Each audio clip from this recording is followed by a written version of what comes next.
you wanna bet that I can get you back inside your head before the summer ends and spread a little love. Just for a little fun, I'll make you come back to me before the rise of every sun.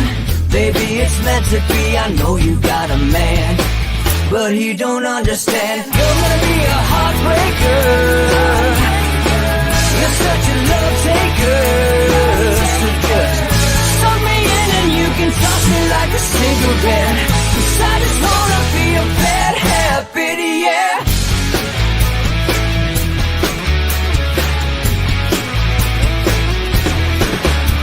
There's rhythm in our love, it's impressive, excessive. You can't make this stuff up. My chest beats, it's restless, wakes the neighbors up above. Yeah, baby, come and show me love. Baby, come and show me love, because you're gonna be a heartbreaker, you're such a love taker. So just suck me in and you can toss me like a cigarette, 'cause I just wanna be a bad habit, yeah.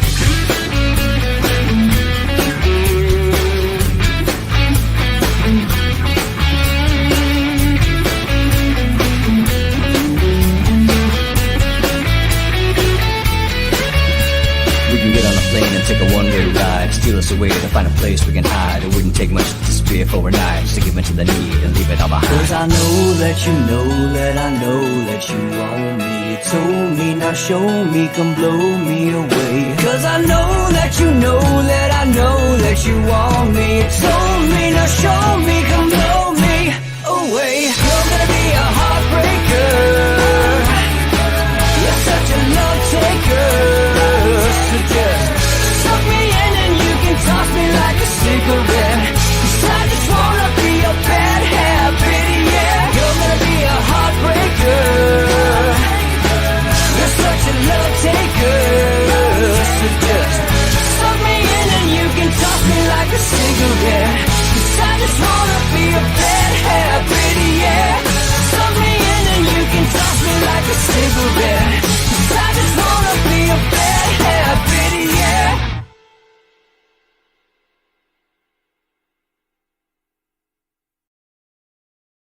Good morning, folks. Welcome to Inside the Numbers with the People's Pundit. I'm your host, Rich Barris, the People's Pundit, and Merry Christmas.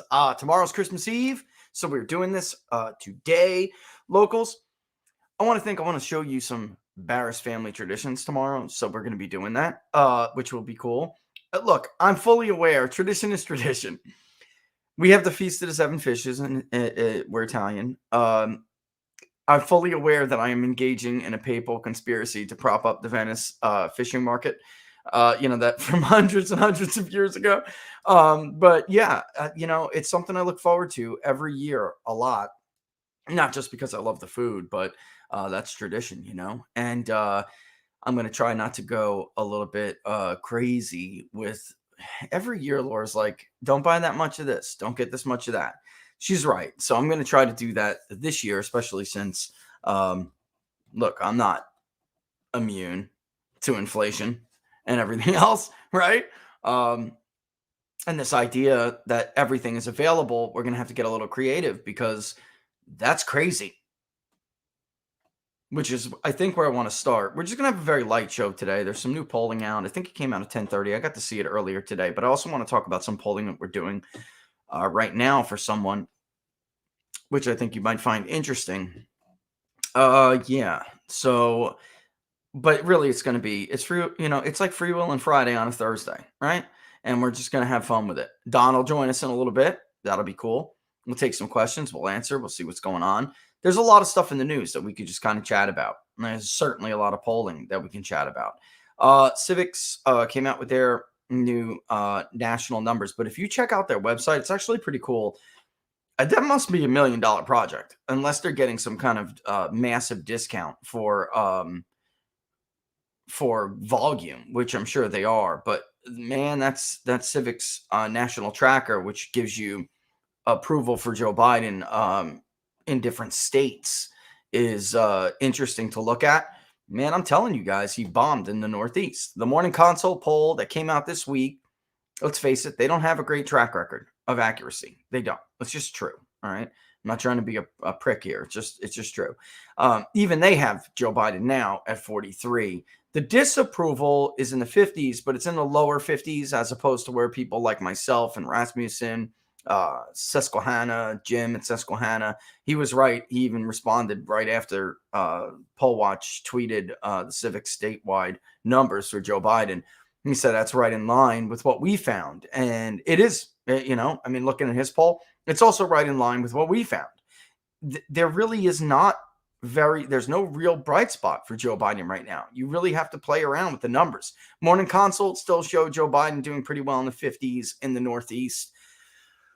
Look, maybe it was statistical noise. And when we do our new project, that maybe when we do the new project, we'll see that, he came back up a little bit in the Northeast. But the bottom line was that was the only region in the country. It is the most liberal region. It was the only region in the country where he had been doing well, but he cratered considerably in that. And it was why, people just look, let me just pull up the tweet and we'll talk about this because living in a fantasy world, which is what, Biden's White House and what his supporters, some of his supporters are doing, that's not going to help you. It doesn't help connect with people when you tell them don't believe your lying eyes. It's ridiculous. And what had happened is Joe Biden came out and gave his speech. It was atrocious. I do agree with John Podhoretz at the New York Post that what it sounded like was that they were kicking back 3 different versions of the speech or something. He kept repeating everything like 3 times as if he was prepared or trying to prepare himself for 3 different speeches, but didn't realize which one they decided on. So he just started like rambling excerpts from each. It was totally ridiculous. That speech was horrifying to me. Either his mental capacity is diminished or he drinks. It can't, there is no explanation for someone being that dull in the mind. All right. It's just true. And what happens, right? Andrea Mitchell at MSNBC criticizes Joe Biden. Like, look, you took forever to get on the testing. And this isn't some big mystery. We're going to talk about it because Donald Trump wanted home tests. He wanted home tests. It was a bad idea when Donald Trump was president. You needed to get the experts to give it to you. It was a bad idea. Now it's a great idea. He just didn't get on it quick enough. You're really hard to keep up with this crap. It really is.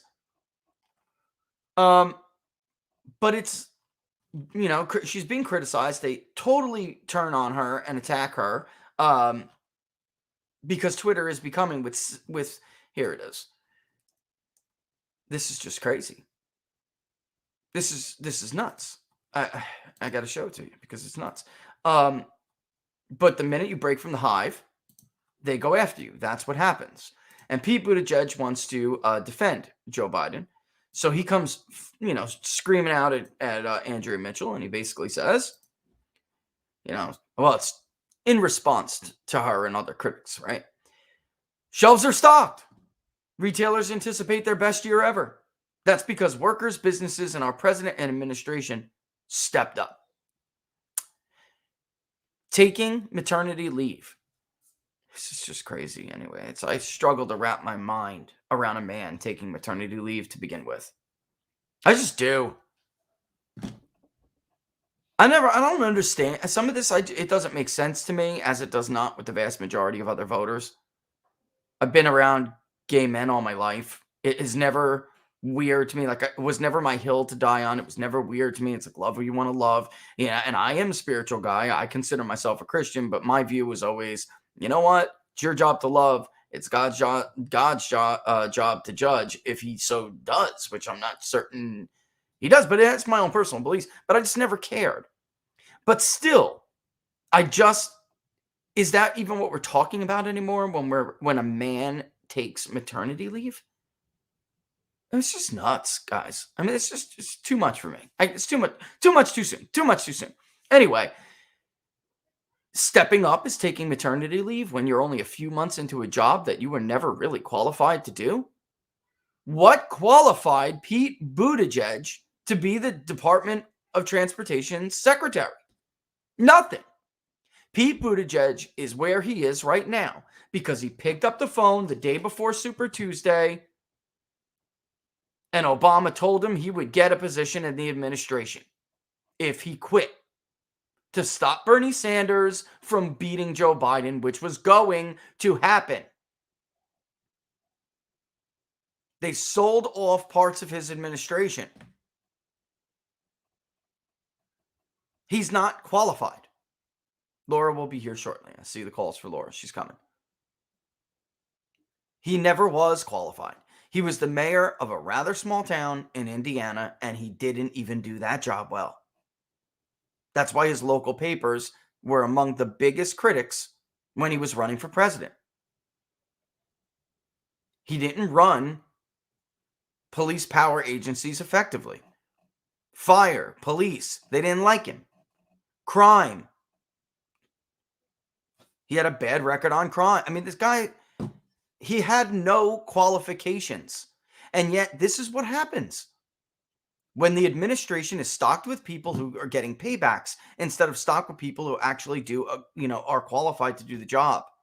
Now, the right person. This administration stepped up. This happened under this administration. If you read the ISM PMIs, the services and the manufacturing PMIs, they're panel polls, guys. They talk to, if it's the manufacturing PMI, they're talking to manufacturers. If it's the services PMI, they're talking to transportation is actually in there. And you can read the panel responses for yourself. The Biden administration created this bottleneck. They did this.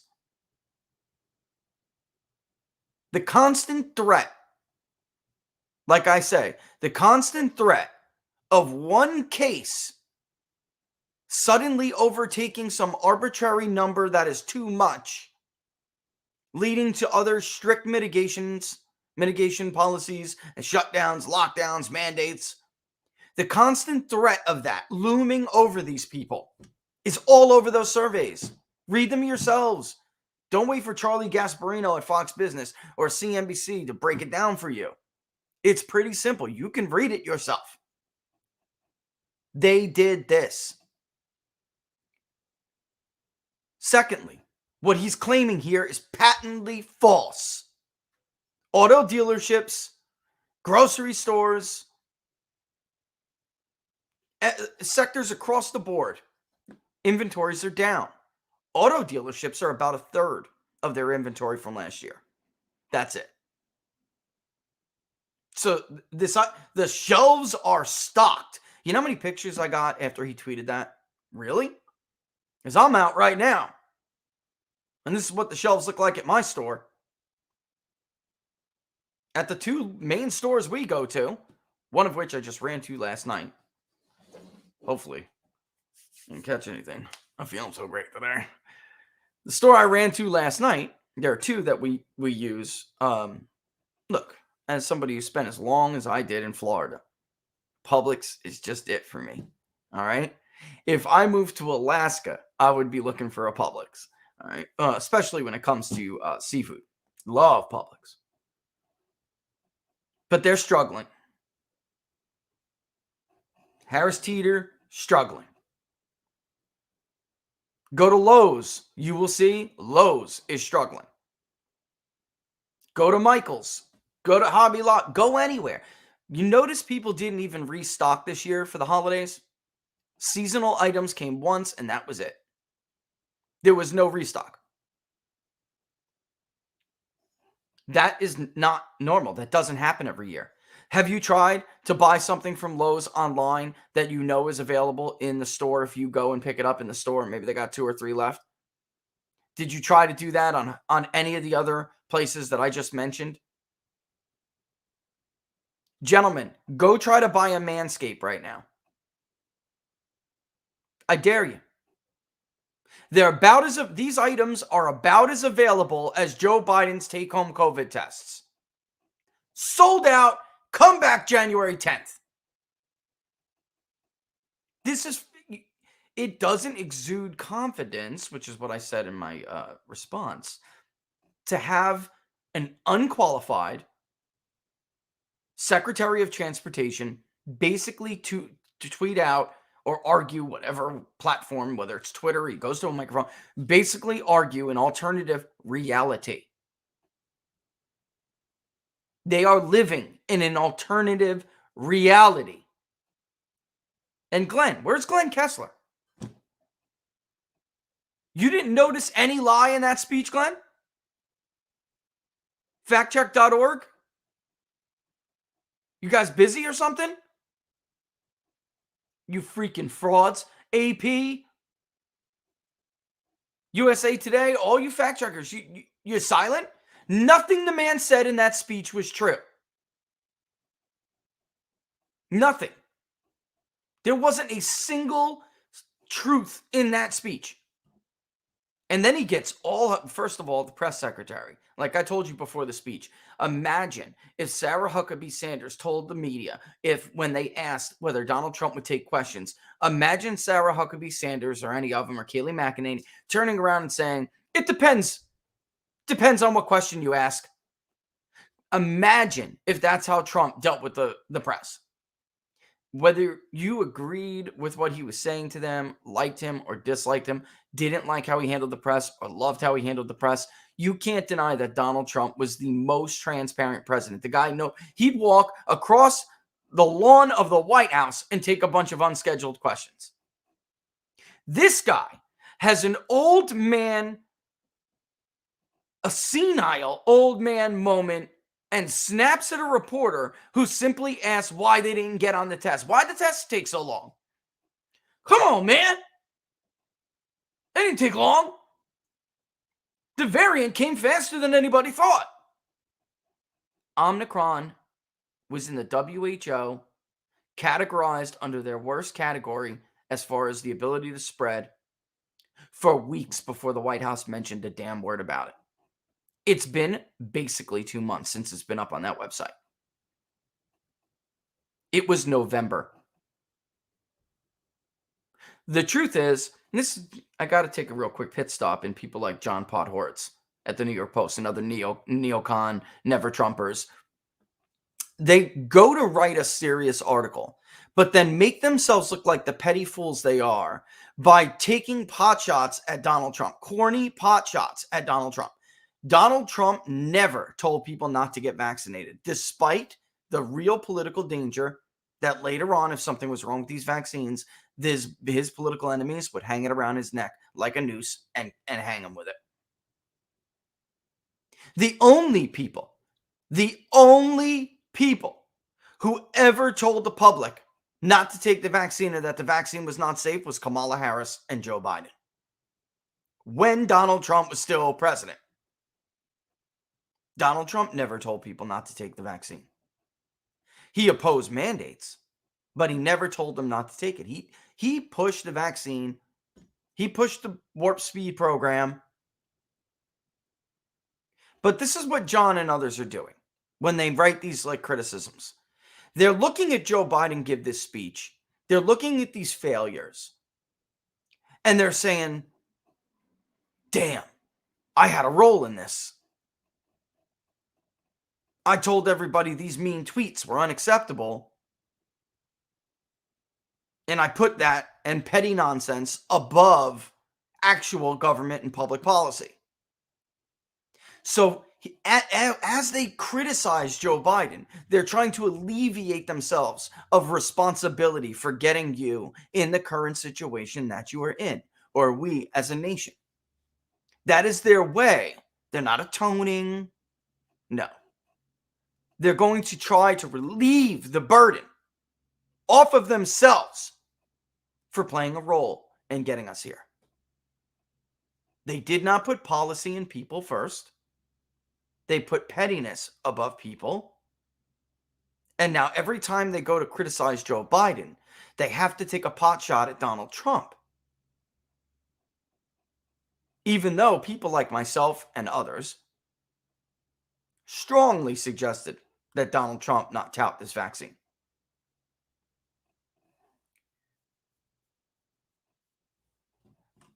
It's a total, it's a complete ruse. The whole thing is a ruse. Joe Biden mumbled incoherently for a couple of minutes before he did what I told you he was going to do, which was pivot and blame the unvaccinated. Universities he wants to talk about. The Ithaca campus for Cornell was closed to in-person learning, Joe, not because the students or the staff are unvaccinated. Not because the students and the staff were somehow infected by unvaccinated. Every single case that they reported, which was right in their press release, was double vaccinated students, and to use their words, a large portion had also received boosters. Every single case. Not one who was unvaccinated, not two. Nope. Here's what's ironic about that. They have a 97% vaccination rate, meaning about 3% either haven't got it yet or received some kind of waiver for it. They didn't get the virus. So that's another lie. I don't see Glenn, Kessler, or the factcheck.org, PolitiFact, any of these frauds running to tell the American people was a falsehood. Like Pete Buttigieg over here pretending that shelves are stocked. Anybody go to Amazon yet? Try to buy Manscaped? I told everybody, shop early. This year, shop early. If there is a gift your kid absolutely wants, and God forbid the poor little guy or girl deserves, I told everybody, everyone, get it now. Get it early. Because this is the way it's going to be. Anyway, moving on to some other portion of his dementia-riddled speech.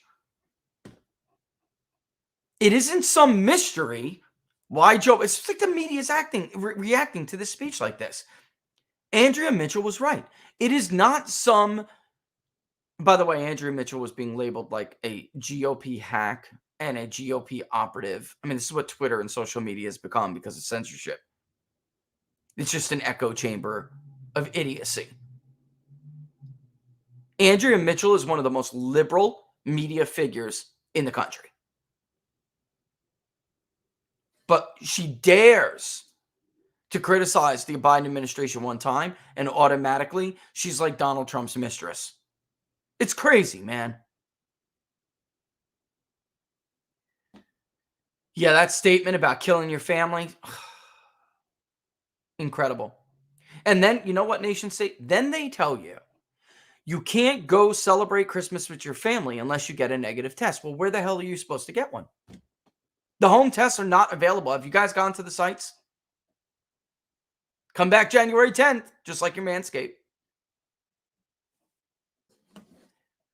And it isn't some mystery why there aren't tests, to these take-home tests, and why it took so long to roll out more testing. They prioritized their ideology. They prioritized pushing unpopular legislation over this. And they can't walk and chew bubblegum at the same time. Which brings us... And just, you know, what I said here. I mean, look, grocery stores, department stores, auto dealerships, inventories are way down. What the hell, this guy's living in an alternate reality. Alternative reality. But I do want to bring this up. I shared this with locals because, like I said, it really never helps you to do that. Okay? Their civics, God, these numbers are just god-awful. You guys see these yet? Look at these. These are just god-awful. Hold on. See if I can get rid of myself. Pull them up there. Look at this. Oh, Lord. Whew. I got to tell you, like I was saying, though, this project, you think, you know, our public polling project is big. I don't know who funds civics, this project, but the panel's huge. At any given time, it's like 130,000 responses. It's huge. Ladies and gentlemen, you would absolutely get some kind of a discount for that volume, but wow. That's got to be a lot of money. I actually looked and I wanted to see if anybody knows. Anybody has any idea where that's how this is funded? This project, I'd like to know. So we have California, where Joe Biden is above water by 2 points. New Jersey, where he is now. He was above water last month. He's now below, and he's -3. It's just getting worse in New Jersey for Democrats and Joe Biden. Rhode Island was negative last month. It is +2 now. Rhode Island's a funny state. Guys, in 2016, Rhode Island was close. It didn't end up close, but it was close. In the Midwest, Bernie voters did not go back to Hillary Clinton en masse. And Trump was able to peel a bunch away and carry those states marginally. In Rhode Island, they all went back. But for a long time, massive numbers of Bernie voters were basically telling us they're voting for Donald Trump. And we were not the only one, by the way. Check out Spencer Kimball's Emerson College. He had Rhode Island extremely close. And it was. Rhode Island's crazy swingable. It's still incredibly liberal. But I'm saying, it does have this like real independent streak that, Democrats, once upon a time, you had Link Chafee, all those used to be competitive in some races, but those days are over. I'm just saying, it is incredible how much they can turn on you, even if you're a Democrat. It's incredible. Vermont, 52-37. Not at all surprised about that. Vermont is one of the consistently tells us, they approve of Joe Biden. Even though, by the way, its neighbor, Connecticut, is badly underwater. I told you guys. Connecticut.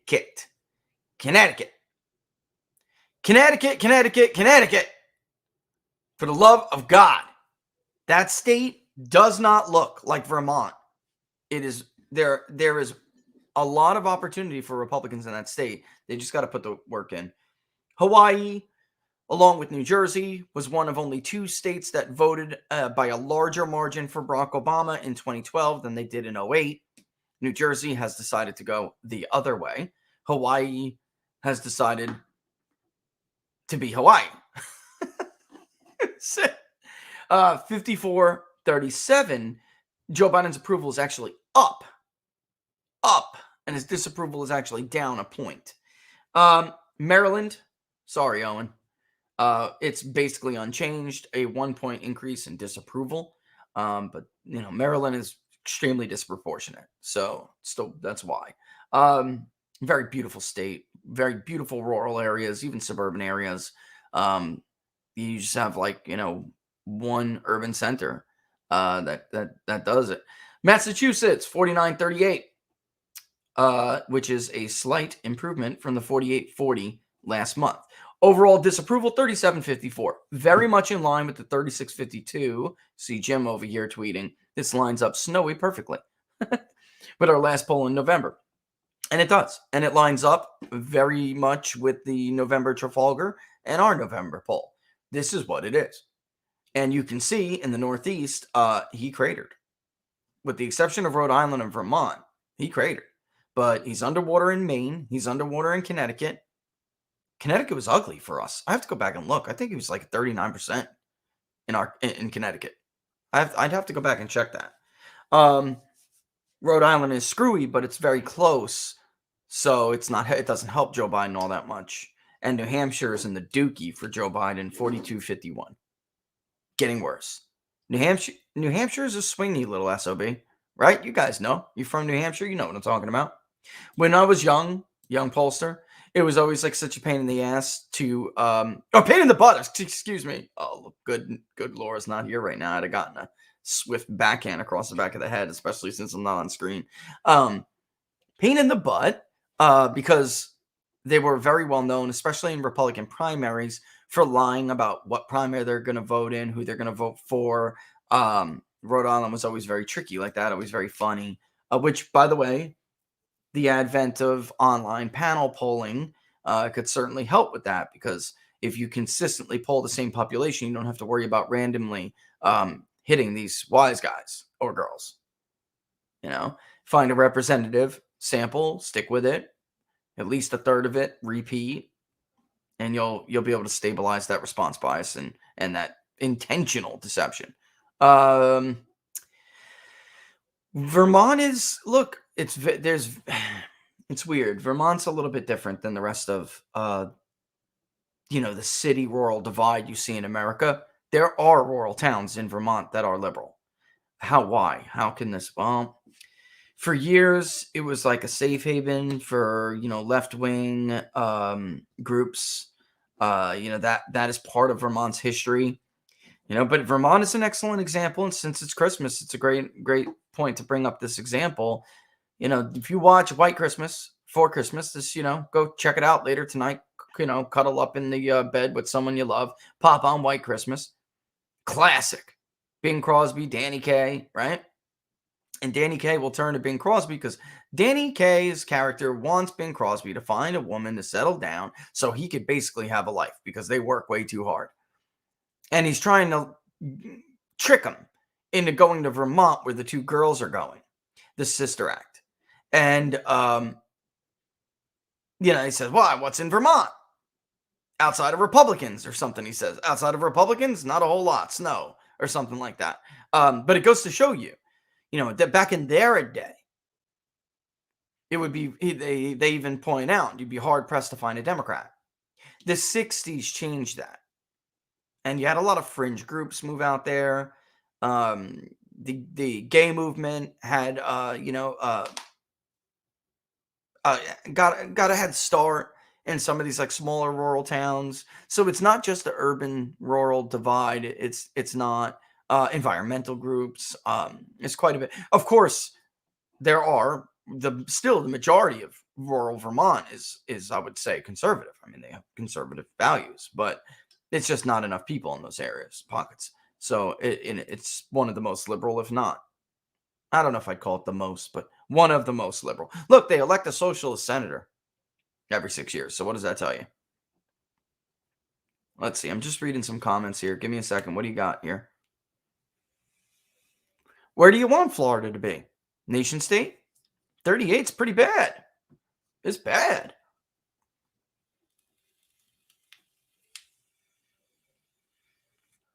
Michigan. Yeah. I don't know. Sometimes you get something a little bit screwy like that. I can't see Michigan being in the same spread as Florida. Honestly, I could actually check. I want to say Joe Biden's approval in Florida, and our last one in fall was about 36. It was very, very close, very close. Nevada is looking bad for Democrats. I got to tell you, part of that I want to talk to you about. And actually, let me put myself back up here. Part of that I want to talk about a little bit today, which is that there is absolutely a movement, particularly among Hispanic men, Mexican men, and that would not bode well for Democrats out in places like Nevada, in certain areas in California, in certain areas in Arizona. It's happening. It's real. This is very real. So like Virginia and New Jersey weren't one-offs. They were just examples of what was already bubbling beneath the surface. And Nevada is actually swinging a little bit harder than some of the other states that we had seen.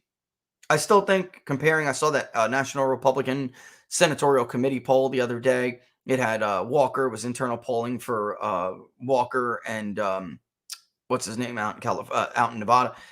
Well, I'm screwing it up again. That was either done, I'll tell you right now, because it's the NRSC. That was either WPA and Intel or the Terrence Group. That's who they typically have to poll. Both have not underrepresented.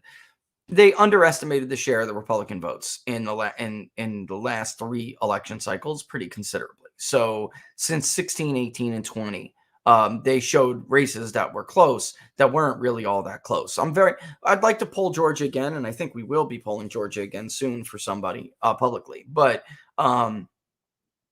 I still would be more confident in my own numbers with Walker. I mean, I think they had Walker ahead by 1 or 2. I am more confident that I'm right, where it's like really 2 to 4 to 6, even if it's a real blowout kind of election. I think I'm right. I do. And their polling in the Silver State showed Republicans with like a 6-point lead or something. I really have a hard time believing Georgia's to the left of Nevada. I do. Maybe I'm wrong. Things change, but those suburbs swung real hard. They did. Walker was carrying those suburbs. I mean, outside of Atlanta, in our poll, outside of the urban Atlanta area, Atlanta Metro, basically, it was unfriendly territory, not just for Warnock, but for Democrats in general. Which state would you say could be the next Florida in terms of going more R? Hector, that's a fantastic question. There are a lot of states that you're seeing a lot of significant registration shifts, but they're not as diverse as Florida. So Pennsylvania and North Carolina have actually moved pretty considerably Republican since 2020. As you know, there's no party registration in some of these Midwestern states, but in Wisconsin, for instance, our inference models are telling us Wisconsin is getting much more Republican. It's going to be there's going to be like 2 pockets or 3 maybe of Democratic votes regionally speaking. You have Dane, Milwaukee, and then northwestern Wisconsin. But the divide is getting bigger. And that northwestern advantage Democrats used to have, that's like the birthplace of the progressive labor movement, that is getting a lot significantly closer than it was. DeSantis barely won, but get this. He barely won in an election cycle that was a D plus 10 almost national mood, D plus 8 really. Florida bucked the national trend, even as other states swung hard back to Democrats. Florida really did not. It swung only about 1.3%. It held the line. Rick Scott was even closer margin than DeSantis in the governor's race for 2 reasons. One, DeSantis had a crowded field. There was 7 people, I think, running for governor, and third-party votes do add up in Florida. And while Rick Scott was just a head-to-head with Bill Nelson, but the second reason is Bill Nelson was a once popular incumbent. It's harder to take out an incumbent senator than it is to beat a nominee for governor. And Rick Scott did it. So he did it, and DeSantis won his. They both did it in an election cycle that was not at all favorable to Republicans. So that was the argument I made back then. Don't look at how close Florida was. You should be looking at how Democrats failed to carry it. And if you look at the history of statewide elections, Barack Obama's it as it comes to Democrats. Bill Nelson was the last of the Mohegans. Ultimately, because our polling uncovered that, ultimately what caused Bill Nelson to lose was he lost his identity as a moderate. In the Obama and Trump eras, he was forced to pick a side. He was viewed as a space age hero. Monroe County areas in southern Florida that are red weren't scared by him like older seniors who will vote Republican at the presidential level and typically at the senatorial level. They didn't vote for Bill Nelson in 2018 and had in the past. Bill Nelson lost that identity as a moderate, even-handed guy. He, like so many others, followed the party far to the left. And Florida is not left-wing. Florida's rather conservative. Even minorities, the conservative identity is strong. And, Jim, that's a good question. Here, I'll answer it in 1 second. I just need some water. I think I'm getting sick. Great. Rich, any idea? Or really, it could be that I just didn't sleep for 3 days. Basically, and I wore myself out. Any idea on what the approval or disapproval would be on changing the definition of fully vaccinated? Probably around 52-38. And 38-52 in favor of disapprove. I mean, I think people at this point are just pissed off that they did what they were told, and we just keep changing these definitions.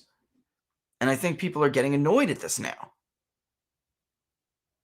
People are smarter than, the Faucis of the world, and apparently current leadership in the Democratic Party think they are. Or even I shouldn't just say Democrats. So true with Republicans. We'll talk about John Thune in a second. I'm getting there. They remember they were told 14 days to slow the spread. They remember they were told we can go back to normal when we get a vaccine. They remember when they were told your 2 shots is fully vaccinated. They remember when they were told that those 2 shots would protect you. After a while, you just can't keep this up. Can't keep moving the goalposts. And yeah, Evan, I mean, when I polled Georgia, even outside of Atlanta, the suburbs that are outside and surround Atlanta, Warnock was struggling in. The suburbs overall in Georgia were going for Walker by a few points. I mean, it's just crazy. That was a big swing. And we'll have to see about Texas. We'll have to see. All right. Rasmussen, I got this morning. Pretty interesting stuff. The percentage of people who think that it's likely that cheating affected the outcome of the 2020 election has actually increased slightly again. We are now up to 59%. That is up from, let me just look at what they told us, if I remember correctly. Yeah, 56. So it has actually ticked up instead of down. So despite all of the media BS, and it is BS, people still aren't buying it. They think there was cheating in the 2020 election. And shaming them is not going to change that. Falsely reporting on audits only makes it worse. Feel me? In Georgia, we polled it now 3 or 4 times? And we've asked this question. The voters in Georgia overwhelmingly want a complete audit of that vote. They don't believe Joe Biden won their state. They don't. And that includes large percentages of Democrats. Some of them are funny, though, and are just like, nah, I don't think Joe Biden won. But you know what? I'll take the W. I don't really care how I get there, as long as I get there. And I got to agree with Bannon on it. I admire their tenacity and their cutthroatedness. Like in what they did in California, for instance. The final iteration looked nothing like the prior iterations that they debated and considered months after missing the deadline. Out of nowhere, these liberal special interest groups come in. They get with the establishment Republicans, and they say, look, we're going to throw you a bone. We're going to give you a safe seat. We're going to give you a safe seat. It'll still be competitive, but we're going to help make sure that your primary challengers, those America First wackos, will be disadvantaged. You got to give it to them. And the establishment Republican crooks they are responded with, let's do it. Amazingly, I got to tell you too, we're polling some of these iterations that are really, they're proposed finals. It's done. This is the map. Joe Biden is suffering badly in them. And there's also something going on which is interesting. I thought this was a phenomena under Donald Trump. You will have some people that will tell you they somewhat approve of the job the president is doing, but would not vote for them. I thought this was a phenomenon, like reverse one with Donald Trump. It appears Joe Biden is now subject to that as well. So his approval may come in at like 45% somewhere. But then we pit him against Donald Trump, and Trump is like leading 42-40. That is not typical. Presidents typically, historically, have received slightly more, a greater vote share than they do their approval rating. Generally everyone who approves of him is going to vote for him. And then a few that don't, they'll vote for the incumbent. That has been the case. George Bush, twice, not Herbert Walker, W. Bush. That was the case of Reagan, Bill Clinton, who was never popular until the latter part of his term. He never won with majority support. Very interesting. Very interesting stuff. We're having this happen now with Joe Biden. When everyone really, myself included, thought this would probably just be a Trump phenomenon, but it was not. It is not. Interesting stuff. And Trump is looking better in parts of California where he just got creamed. And then there were areas, like outside of Fresno, or actually parts of Fresno. Alpine, Trump lost. Inyo, Trump lost. Barely. I think he lost Inyo by like 12 votes. Alpine is just look, you guys, if you're from California, you know who lives in Alpine. They'll vote for a Republican congressional candidate, but they will absolutely not vote for Donald Trump. It's amazing Donald Trump is actually outperforming Republican congressional candidates on the generic ballot in areas like that. That's how bad it is for Joe Biden right now. So God help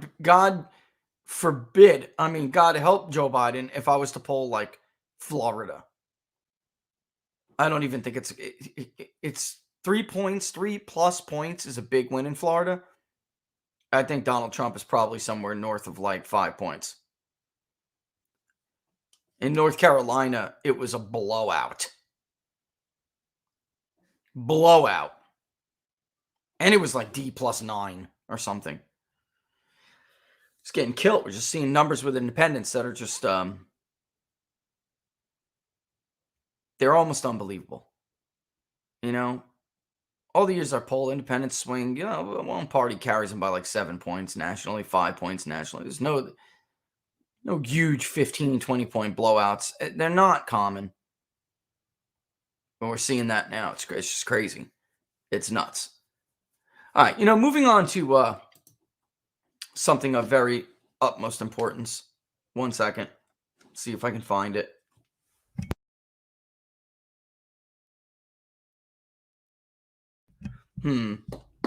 So John Thune is strongly considering retirement. John Thune, the senator from Dakota, is Mitch McConnell's little you-know-what. He beat Tom Daschle many years ago. Very popular Democrat who definitely is not the kind of Democrat that exists now. And he came in as like a principled conservative who's going to represent his state, which is not a liberal state at all. They don't like big government. They're not anti-energy, obviously. And he comes in, and the same thing happens to him that happens to everybody who stays there too long. They start growing fungus on their face, and they take money. They're a bunch of, and screw over their voters. And there's this whole big thing in the New York Times about how, John Thune, he's got some family issues. That's always bull. Almost always bull. I'm so sick of that excuse. I have heard so many candidates, including clients, use that excuse and just lie to people. Anyway, it's so pathetic. Anyway, he cites his family and in part Donald Trump's increasing grip, his stranglehold on the Republican Party. John, It is not Donald Trump's fault that you're a crook who screws your voters. It's not Donald Trump's fault that you've been lying to your voters since you ousted Tom Daschle. It's not Donald Trump's fault that you put on a charade pretending to be a conservative who cares about the little guy. It's only Donald Trump's fault that he came and ended your charade. But it was still your charade, brah. Had you been honest with people, you'd be just fine right now, wouldn't you? You see Rand Paul running for cover? See Ted Cruz running for cover? What do these guys have in common? They kept their promises. Ted Cruz, if you elect me, I will do everything I can to stop Obamacare. He gets in office. He shuts down the government. Every Republican hack in the Senate hates his guts for it. And yet he wins re-election even in a tough environment. Rand Paul, same thing. It's only the Lindsey Grahams, the Mitch McConnells, the John Thunes, the Mitt Romneys that seem to get in trouble until Donald Trump does something like endorse them and help them instead of letting Mitch McConnell fall on his face.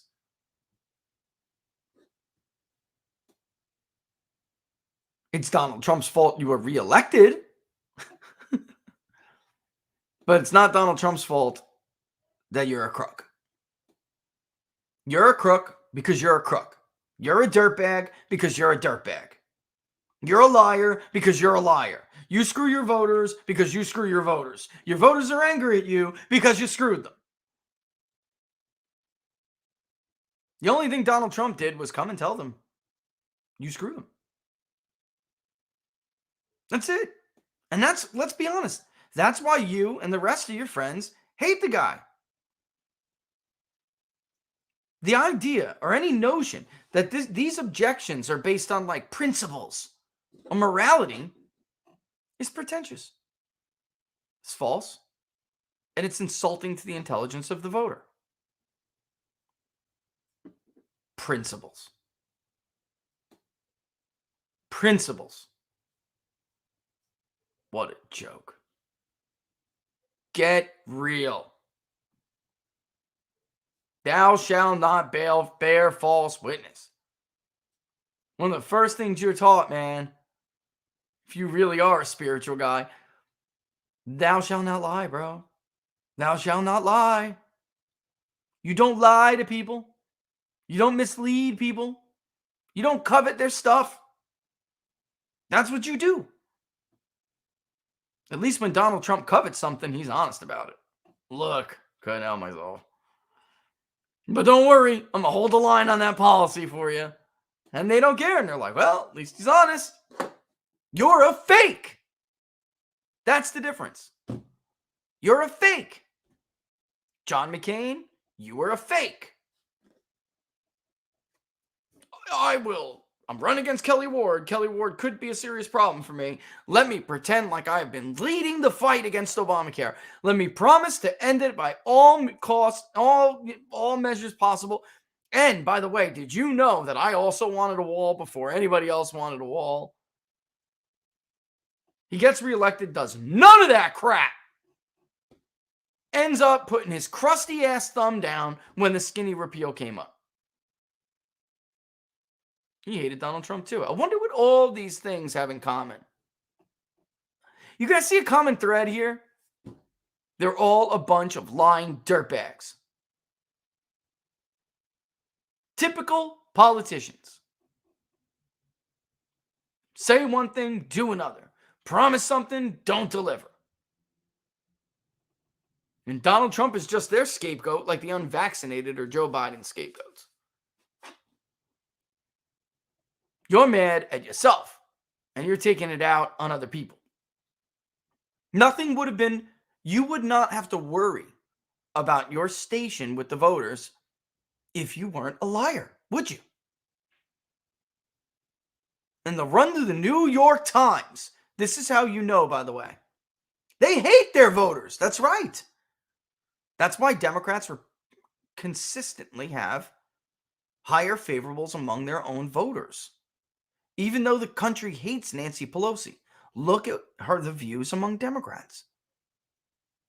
Even though Chuck Schumer's unfavorable numbers are getting worse, not among Democrats. Why does Mitch McConnell have the largest combined unfavorable rating in the country? Because there are actually more Democrats who have a very favorable opinion of him than there are Republicans. Republicans and independents can't stand him. So they know, and they're pissy and they're ticked off. So they run to Politico, or they run to the Washington Post, they run to the New York Times. Basically the enemy of their voters, right? These are the enemies. Is it not fair to call them what they are? Friends don't lie about one another. Friends don't deceive each other. The opposite of a friend is an enemy. So it is, in fact, a correct term. It is correct adjective, characterization, whatever you want to call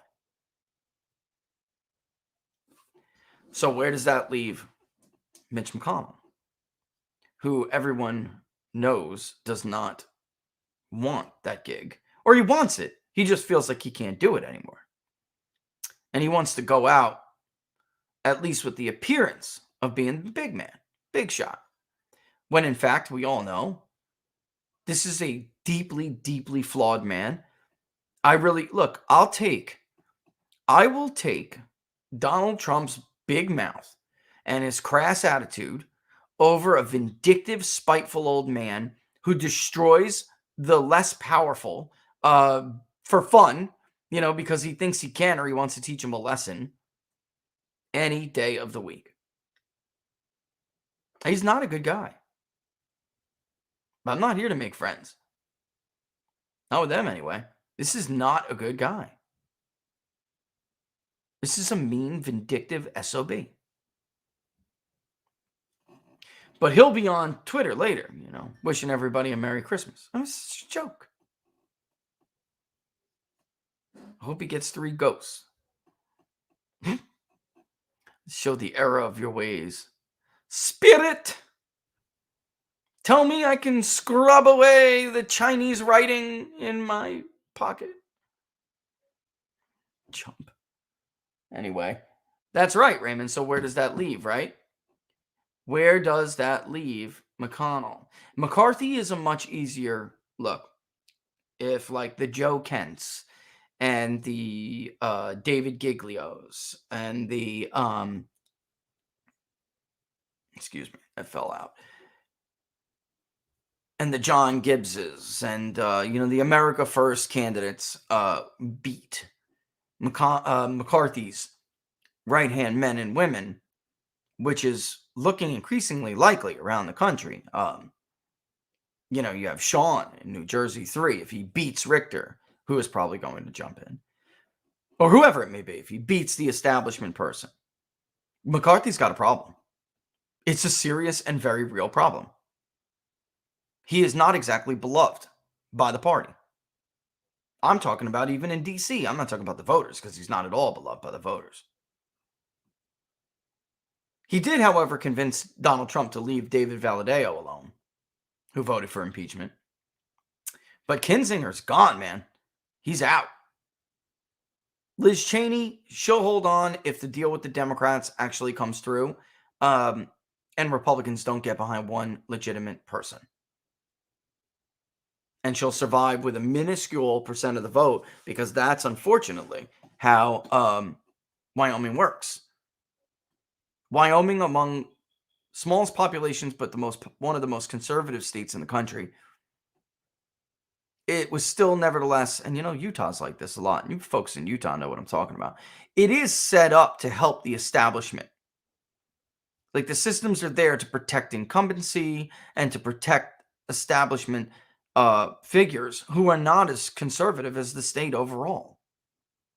So Liz Cheney could survive, folks, with like 28% of the vote. That absolutely could happen. 32, 34 tops.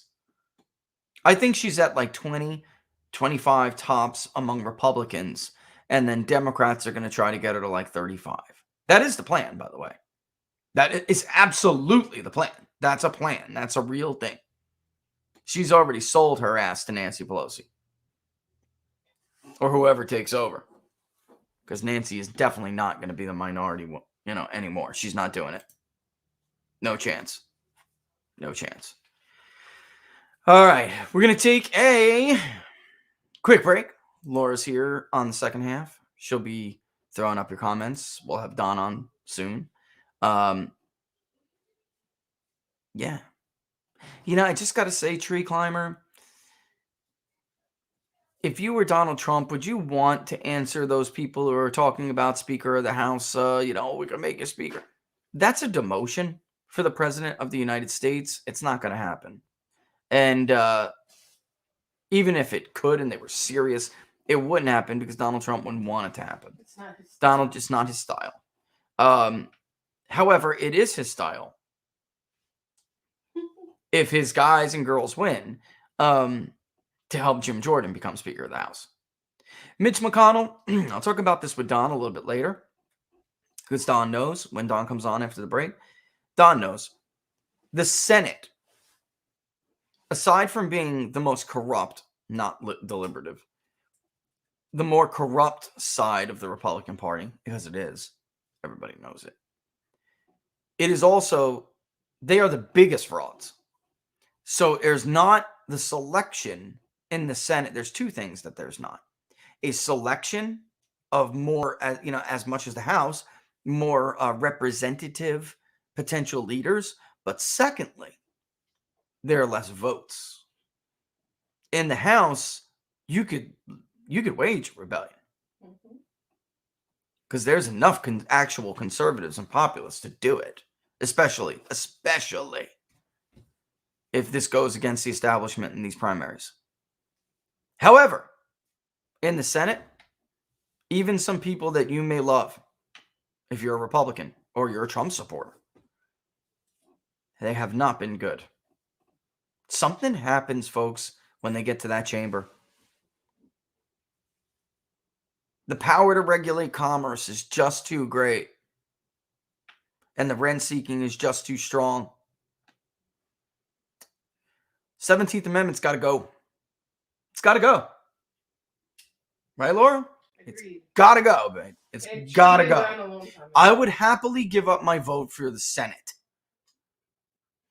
to reinstate the original design, which protected us against rent-seeking behavior far more than the direct vote system. One of the biggest scam pieces of literature in the history of our nation in the media was treason of the Senate. The real treason came after the 17th Amendment. And I can prove it mathematically, in fact. Okay. Not only did average tenure skyrocket for a U.S. senator, but the distribution of wealth in this country seriously began to widen. What do I mean by that?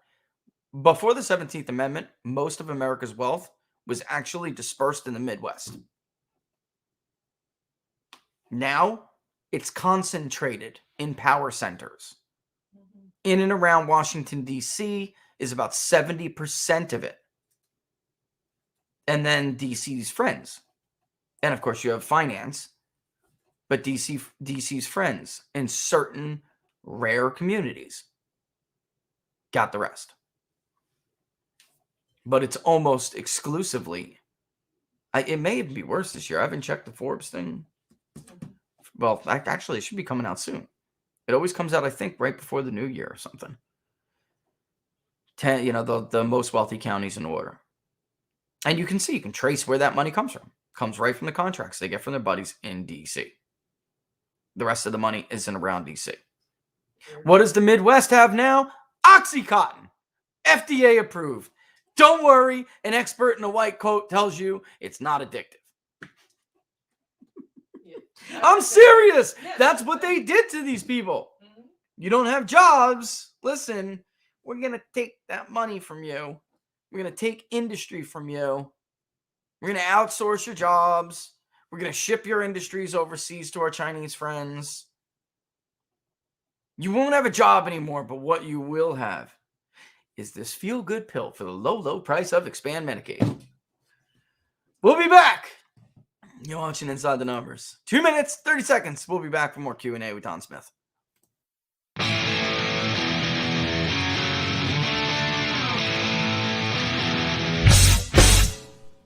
How much you wanna bet that I can get you back inside your head before the summer ends and spread a little love. Just for a little fun, I'll make you come back to me before the rise of every sun. Baby, it's meant to be. I know you got a man, but he don't understand. You're gonna be a heartbreaker. You're such a love taker. So just suck me in and you can toss me like a cigarette. 'Cause I just wanna be a bad habit, yeah.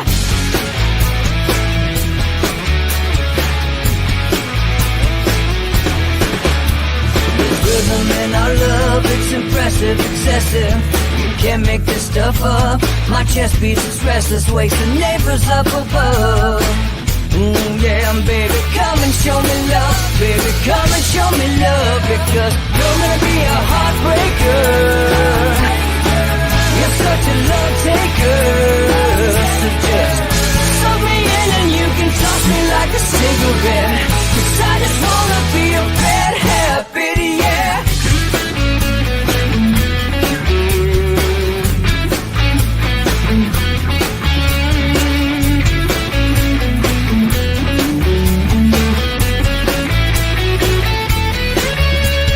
Get on a plane and take a one-way ride. Steal us away to find a place we can hide. It wouldn't take much to disappear for a night. Just to give in to the need and leave it all behind. 'Cause I know that you know that I know that you want me. You told me, now show me, come blow me away. 'Cause I know that you know that I know that you want me. You told me, now show me, come blow me away. You're gonna be a heartbreaker.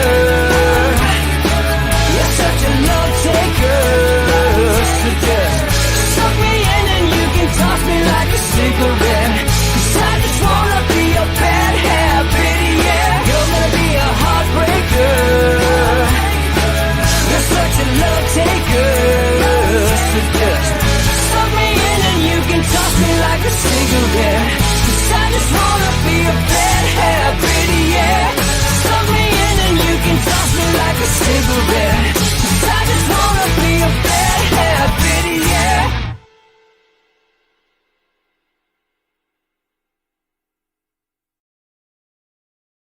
And we're back to Inside the Numbers with the People's Pundit. It's me, Rich Barris, your host, the People's Pundit. Merry Christmas! Merry Christmas Eve. Somebody wanted to see that chart on the evolution of citizen legislatures. Be happy to share it with you. Here's my back end, so you can see actually what data that goes in. But here's the chart itself. Here you have Munn v. Illinois. Very important case. The ability to regulate grain storage prices. Okay? The Supreme Court said no. All right? The Supreme Court gave them the power to essentially give special interests a competitive advantage. All right? However, the Wilson-Gorman Tariff Act, that was shot down. Why? And then Pollock v. Farmers Loan and Trust. All of this is like kind of long-winded. It's an entire chapter. Maybe I'll read it one day on air. Do I have Virtuous and Pollock around? Virtuous Republic? Yeah, if I did, I'd read it. But it's important because what effectively they thought they had was the ability to get money for themselves to stuff their pockets with rent seekers who were trying to buy them for competitive advantages. But the courts kept shooting them down, essentially saying you don't have the power to directly tax people, so you can't do that, number one. And number two, regulation of commerce. Every time somebody tried to overstep, a state legislature would yank them back and say, you know what, you just screwed over our industry, you're out. And you did it for money because you're corrupt. And that's really it. Let me see if I could find that chart. And if I found that chart, then I would be able to get it right away. Oh, there you are. Nah. Okay. You know what? Let me back up a little bit. Let's have reading day real quick. This will take me maybe 5 minutes, but it's important. Okay. There's the Jacksonian Age, the Guard, the Grand Army of the Republic. Okay, we're talking now about how populism was in today's era. Historians, especially revisionists, liberal academics, love to take the progressive movement and suck the populists into the progressive movement. People like Roosevelt, Teddy, all right? When in fact, they were not. They were populists. Grover Cleveland, etc. That's a more earlier example. But they were not progressives. They were not big government progressives. They were populists. They just want to take credit for it because the populist movement had the popular proposals, whereas progressivism did not, in fact, and was fringe for a very long time. The obvious and most celebrated with no thought to consequence was the transformation of the republic into a democratic republic. The focus on the popular point of view both blindly ignores the amendment's repercussions and covers hidden intentions that were far more sinister than the textbooks let on. Progressives argued the need for the amendment was due to the special interest influence on state legislatures and the electoral deadlock, all right?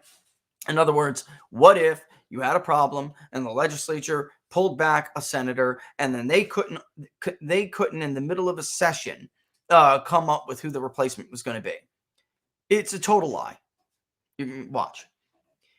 Inexperienced state legislators in Western states, faulting the plurality election system, did fail to send representation on a few occasions. However, representation was no longer an issue by the time the 17th Amendment was being seriously considered in the early 20th century.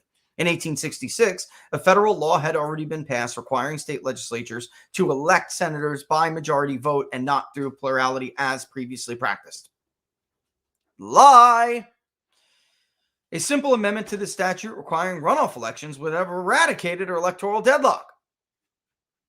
The claim that this presented a problem to the proper functionality of government had already been outdated and discredited.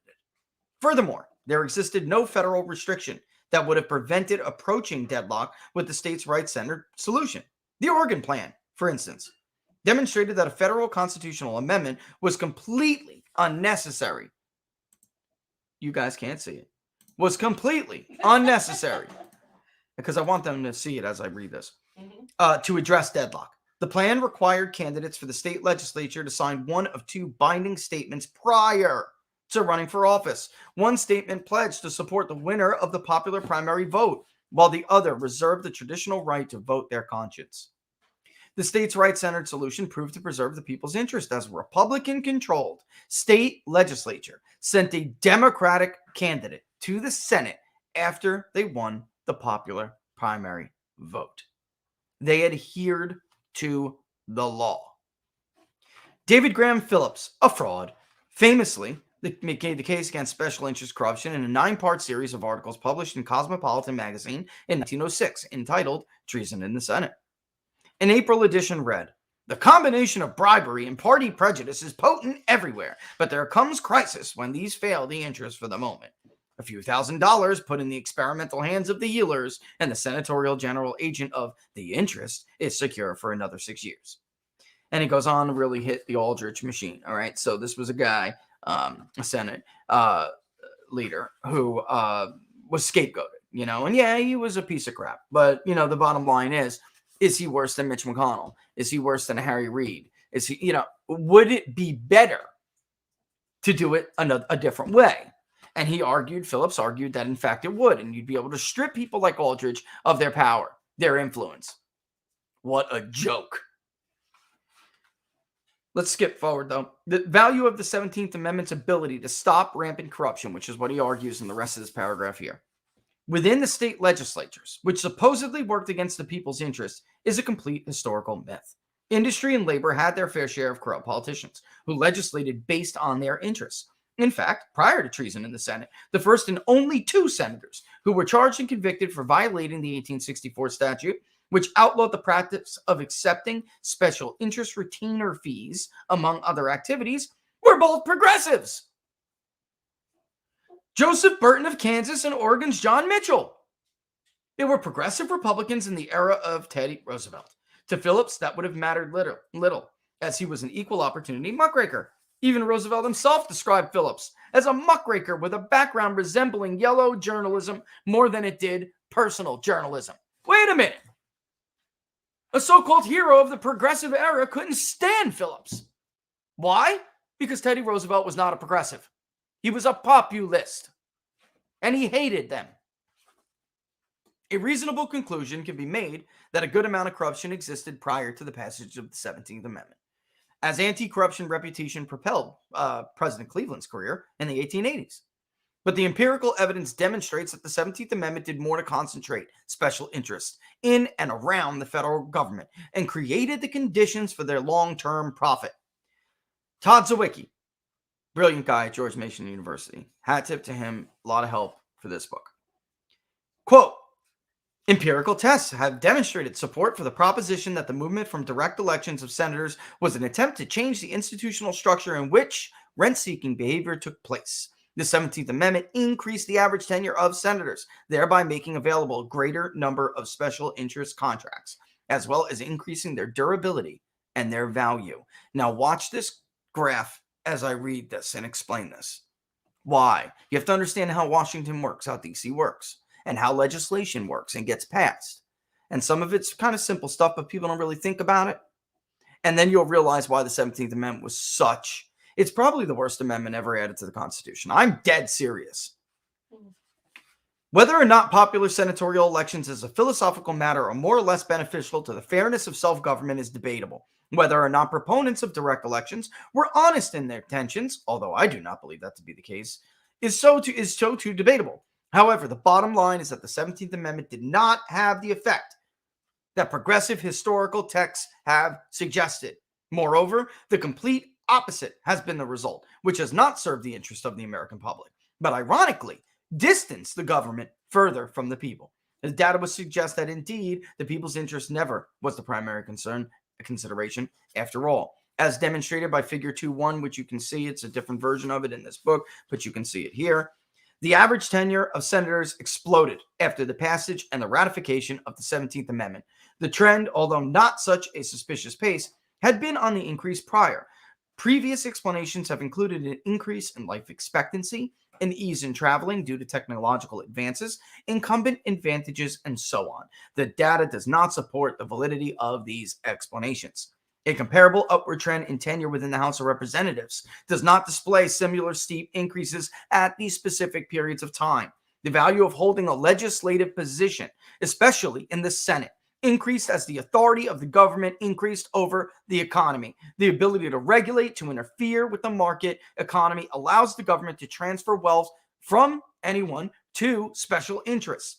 Following the Civil War, institutional changes in Congress as well as government intent to increase the size and scope of legislative authority did make continued tenure in the Senate more attractive.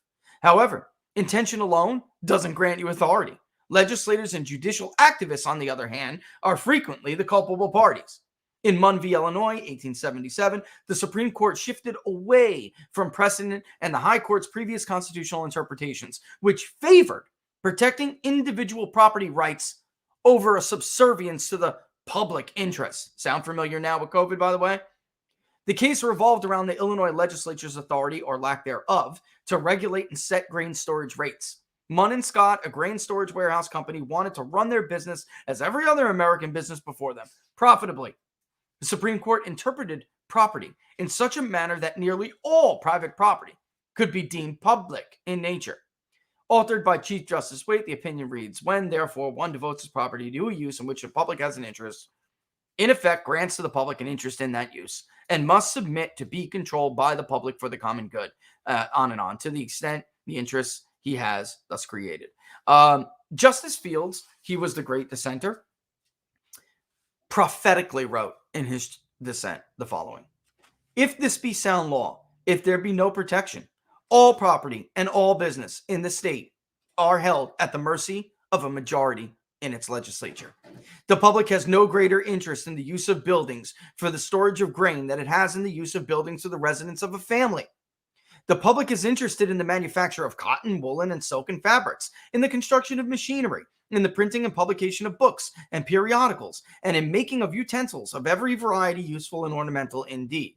There is hardly an enterprise or business engaging the attention of labor of any considerable portion of the community in which the public has not an interest in the sense in which that term is used by the court in this opinion. In other words, he said, they will use this to control every facet of the economy in your life. For all time. In fact, Roberts relied on some of this to uphold the mandate in Obamacare. Munn v. Illinois legitimized or condoned the submission of property owners' rights to the legislature in cases in which the public had an interest, unquote. Such a broad interpretation of legislative power, senators have a variety of benefits to offer special interests now. That is, of course, with the powers that derive from tenure seniority. See, they got the power. The court gave them the power, but it didn't matter because the legislatures wouldn't let them use it. And if they did, they'd get ripped back. You're a crook. Goodbye. Through regulation, special interests could now purchase a competitive advantage by supporting a legislative candidate. The snag, however, was in the lack of durability for the purchase legislation. In other words, and I'm read on, but if a legislature decided this guy's a crook, I'm going to yank him back, the guy they replace him with could go on a mission to undo the legislation. Now and they did. And now the special interest group was all out. They were out of luck with the money they had spent on buying that tool like John Thune. Now they got to buy another tool like Mitch McConnell to make sure the legislation has durability. They can't keep doing it. It's too expensive. And it was. Regulation as a whole does not provide special interest groups with a lump sum return. Absent seniority and incumbency, special interests cannot insulate their favored laws from reconsideration in a subsequent Congress. As Zwicky plainly lays this out here, in the effectiveness of a legislative act can be guaranteed only until the next electoral session. The value of legislation of special interest will decline. As a result, these groups will be unwilling to make substantial investments in purchasing legislation that may be obsolete within a few months or years, or which may require investment of further resources at a later date. That's Todd's very nice way of saying they don't want to have to buy a new crook every legislative session. They want the same crook, like Mitch McConnell, to stay there for as long as possible. They want the same crook. The oil industry wants the same crook, John Thune, to stay the senator from that state for as long as possible. It's just too damn expensive to keep buying hacks like John Thune. And how dare you make me do that? This system, where people's legislature is much closer to them in their communities, is a bothersome to me. In other words, the increase in the tenure among senators had nothing to do with fair democracy, did it? And everything to do with special interests securing a favored competitive advantage, which produces wealth for the few fortunate who enjoy political connections.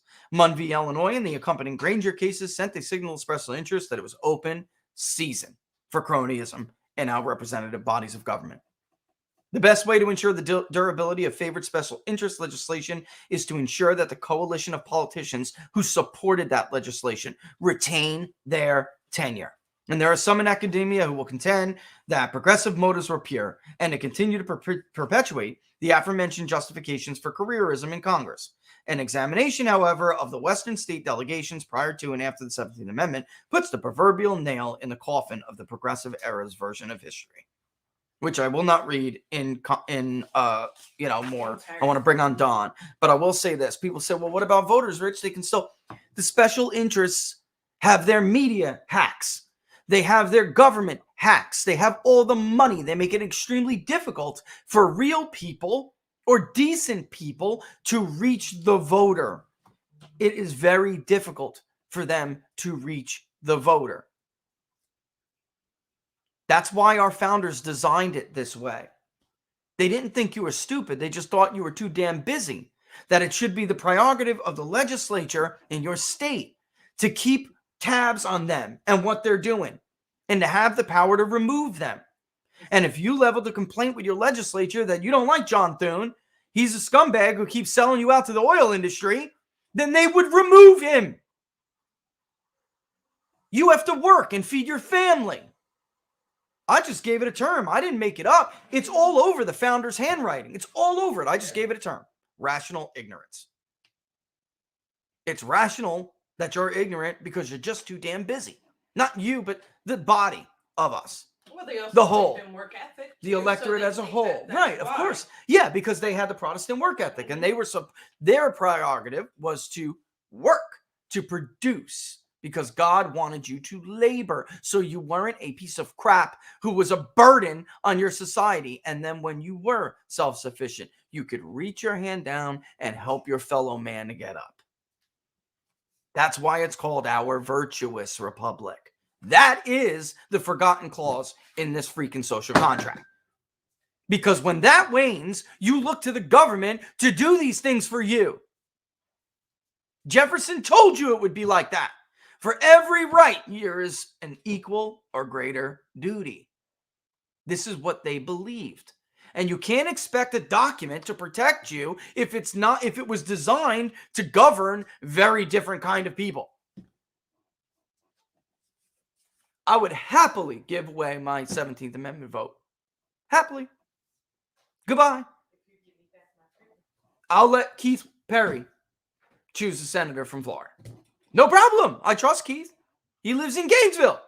He has a roofing company. I voted for him.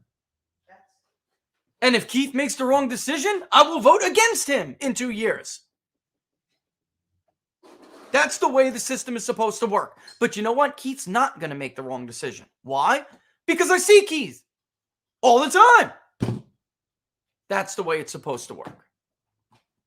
And he doesn't run. He can't run from his community. Now, if he's ready, I'd like to bring on my good friend, ladies and gentlemen, the one, the only, Don Smith, who, by the way, DonSmithShow.locals.com has an awesome interview with Andy Biggs coming up, but I'll let him tee this up for you. Don, you've read this. You know this book. We've talked about this for 10 years now. So, oh my God, I need a revised edition. It's been almost 10 years, man. You believe that? Yeah, absolutely.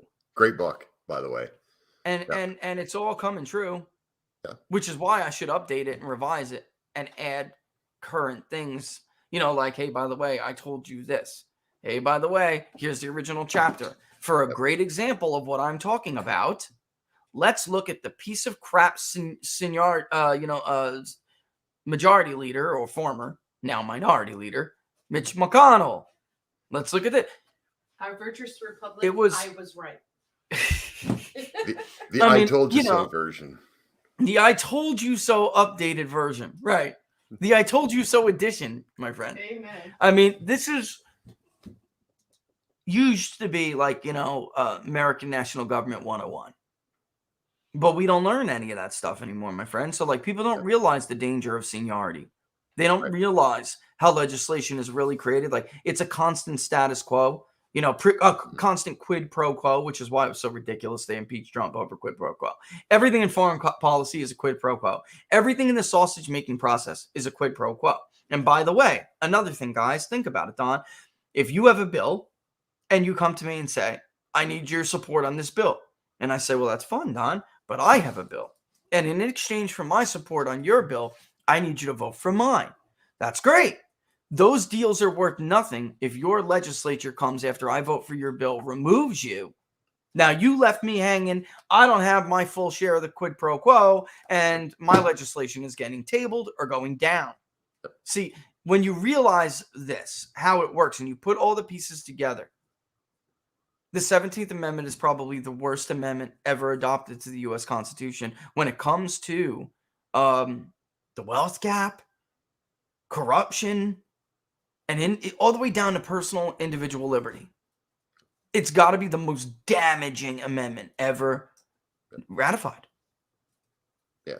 Well, and I think you hit the nail on the head when you made the comment about the founding fathers didn't think that this was a society that, they didn't probably figure out that this society would go this direction. It would go this far to work. I mean, you've got people look with the pandemic, the mandates, all these things going on right now. You have people wanting the government to seize their rights, to take their rights from them, begging them to take their rights away from them.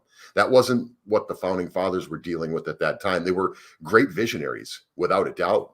But between the media and the leftist indoctrination, the schools, what's going on in our school systems, look what they've done to this society. They've created a society that believes. Who remembers Ronald Reagan, right? About it was a joke. I'm from the government. I'm here to help. Now it's like it's not a joke anymore. People are like, "Where's the government? Why aren't they helping?" Yeah. It's so upside down right now when it comes to society. And that's what I talk about on my show, and I've been talking about it forever since the inception of it.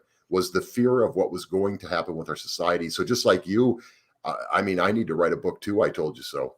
I don't know. Yeah, Don, they waited 2 generations until this, until something like their argument would resonate, because, throughout the Gilded Era, which, the history books treat like crap. I look at the Gilded Era, and of course, as somebody who does kind of have populist undertones, I don't like guilds. But I look at those men and I say to myself, they thrived in this environment that fostered personal liberty. They thrived you look at Carnegie, these people, and Andrew Carnegie, Rockefeller's a little bit different. Of course, he was a visionary, but I mean, some of these guys came from nothing and became titans of industry. They get all of the bad, heap thrown on them. But even during their era, you would have told the average American who didn't begrudge Andrew Carnegie for his wealth in the beginning. People like that did not in the beginning.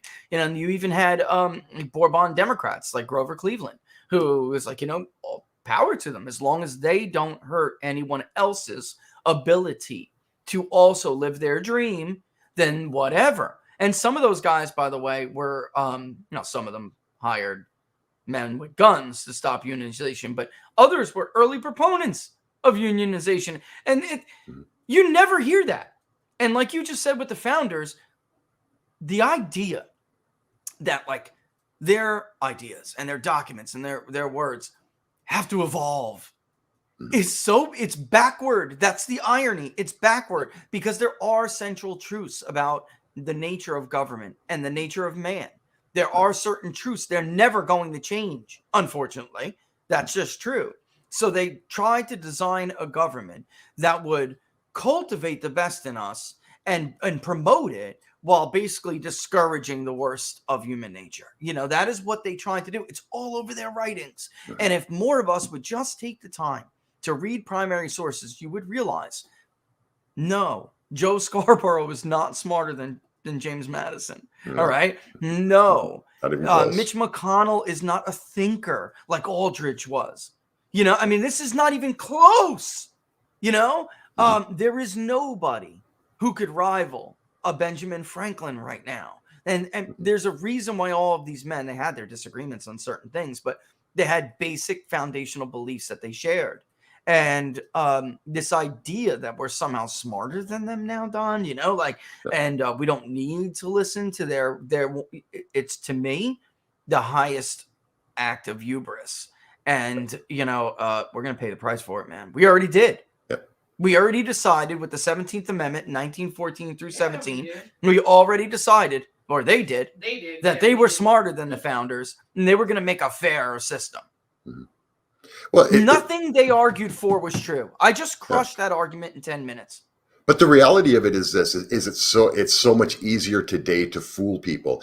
The thought was that this technology, so like all the stuff that we've got at our fingertips. I mean, we've got mountains of data at our fingertips. It's a quick search. You can pull up something, but people don't read that stuff, right? Because it's so easy now that it's just like, well, just read the headline and then I'll move on. So it's so easy right now to fool people. To just say, look, okay, one example. Look what's going on with yesterday. I heard you talking about Joe Biden's speech. So he's talking about the shelves are fully stocked. So you're supposed to forget what you actually see. Well, I went to the store yesterday. The shelves are not fully stocked. I'm sorry, they're just not. So you can say it 1,000 times, but they're not. I experienced There are no paper that. plates there, man. Thank God the brand we actually buy was there. That was it. All the other, and I was looking for like bowls and stuff. Like I was hoping to save Laura some work, and this is crazy. From the paper plates in that store in the same aisle as napkins, paper towels, toilet paper, vast pockets of empty shelves all up and down. The baby who's on the other side in that aisle, his cookies that we call them cookies, but they're really like breakfast bars and nutrition bars. But we call them cookies, so he eats them. So he feels included, because the other kids are older and they get to eat cookies. He's not allowed. So we call them cookies. 1 box of his cookies. That's it. And by the way, there's like 5 different flavors of that damn cookie. The Sesame Street apple ones, none of them. I mean, the one and only kind of, what is the mixed meal things that he likes to suck on? The one that he actually likes. Oh. I haven't seen it in 2 months, man. We've had to supplement it with other stuff. Juice boxes for Sabrina? None. I mean, how could he go to Twitter and say that? How could the president of the United States get in front of a camera and declare anything different? Well, okay, so the store, obviously the shelves are not full. I mean, we know that. Everybody knows that. Everybody who goes to the store actually knows that. This is my point about it's so easy to fool people. So what they did was he comes out in a speech and he says that he actually solved the shipping crisis, the supply chain crisis. But listen to this. His proof is this. His proof is because they kept showing the ports, right? So in California, they show the ports and they show all the ships that are sitting there off sea. But if you look today, there's not as many ships, right? Because this proves that he sat down with the unions, he worked out these deals, and they work 24/7, and that's all a lie. It's all smoke and mirrors. What they did, and nobody is reporting on this. I've talked about it on my show, but nobody's reporting on this. Yeah. They changed the queuing process. So the queuing process is the visual that you saw, was all the ships sitting there, right? So what they did was on November 16th, this went into effect, and they said, okay, if you're coming in from China or wherever you're coming in from with your products on the ship, you must remain 150 miles offshore, 150 miles until they allow you to come in. So what they're doing now is they're allowing 1/4 of the number of ships that you used to see to come within 150 miles, which means you're within range of the cameras, you're within range of what everybody can actually visually see. That is not a fix. So they call it a change in the queuing process to make, and you know why that, okay. So when I say it's easy to fool people, the few people that have reported on this, that said, okay, yeah, all you're doing is you're making the ship stay further. Here's what they came back with. Their official response to it was that this was to protect the environment. So with the ships being further off, the air quality in the city where the ports are is better now because the ships aren't. But people believe this. Take it into the Andrea Mitchell thing yesterday. Random act, as Rush Limbaugh would say, a random act of journalism. She actually pointed out that this is not true. You can see it, and everybody knew it. But what did they do? Did they say, hey, you know what? She's actually right. No, of course they didn't. They viciously tried to destroy attacked her. Correct. That's right. This is a woman, and for people who don't know this, Andrea Mitchell is among, if not one of the most liberal media figures in the country. What the hell are they talking about? Now she's all of a sudden a GOP she's a Republican. Operative. She's undercover Republican. Donald Trump's mistress, bro. Donald Trump's mistress. She's really out there to discredit Joe Biden while she has pillow talk with Donald Trump. It was crazy with stuff I was reading. Yeah. All because she dared to go off the reservation, to break from the hive mind. Correct. And tell the truth. Glenn Kessler, not a peep. Not a peep out of Glenn Kessler, the so-called fact checker at the Washington Post. Factcheck.org, PolitiFact, nothing. You believe this? AP. I mean, Reuters, I know you do. Yeah, AP, Reuters, USA Today, nothing, man. Not a single, nothing that man said in that speech was true. Yep. And nothing his administration officials, like Pete Buttigieg, came out to say was true either. And I'll tell you, this goes to one of the questions that I saw that was asked. Remember I was telling you we're about to launch one of those polls in California with the new boundaries. We're trying to get a feel what's what because voter file analysis is great and everything, but it's just no substitute for picking up the phone and calling people. The biggest issue in one of the Valley districts is cost of living. When we asked about, of course, inflation and cost of living. Give me a second. Let me get the brand new number. But the last time I looked at it, when we said you guys know, everyone knows who's watched our polling. Well, if you choose cost of living, we're going to ask you what you mean, right? What is it? And we'll ask you about various things in the CPI. I will see if it updated, but the last time I had looked, this goes to Pete Buttigieg, 42% said food and groceries, 29% said housing and shelter, 12.5% said gas and fuel, 8.3% said taxes and other taxation, 8.3% said medical and healthcare. So very clearly, the shelves are not stocked, my friend. Very clearly, even when they are stocked, they have a problem affording them. All right. So this is crazy amount of delusion that you have to contort your intellect in all sorts of crazy ways to believe this stuff. And I'm looking at it right now. Look, Laura, cost of living's widening out. It's going to hit 30%. Yep. Look at that. And then that's going to be another big problem. And food and groceries hanging tight right around 40. Well, and here's the big problem that they have, and so we're talking midterms, but also as long as this continues, and the bigger it gets, the bigger of a problem it is for the left. This is why this is such a big problem. Cost of living is a personal thing. Right. That's right. So abortion is a really divisive issue and people are very passionate about it, but it may not really affect you. Right. So, I mean, somebody maybe who got one or isn't going to get one or whatever. The problem is cost of living impacts almost everyone. And it means something different to everyone because it's a very personal issue. So is it gas because you drive a lot? Is it maybe your work, you have to drive a lot because of your work, you're a traveling salesman or whatever, or it's the cost of groceries because you're just trying to feed your family, or it's your housing costs, or it means something different to everyone, but it's personal. It impacts you. So no matter how much they lie to you, just like the store shelves, they can lie to you all they want, but if you go to the store and you want to buy whatever it is, for me, it was cat food, right? I can't find cat food for my cats. Yeah, so I remember telling you. we're trying to get them to eat all this different stuff, and they're like, nah. And if you've ever had a cat, they're pretty finicky. So they're like, they're finicky, man. They're going. So my cats are sitting there going, "Let's go, Brandon!" Right? By the way, I was just trying to shoot, but that's another thing that's collapsing. Not collapsing, but the VA health system is going right back to how it was under Obama, where they don't care about being fired. So they're just pieces of crap. We're not taking new patients until after the new year. What? I got spoiled living where I was in Florida, where I got spoiled. They're fantastic.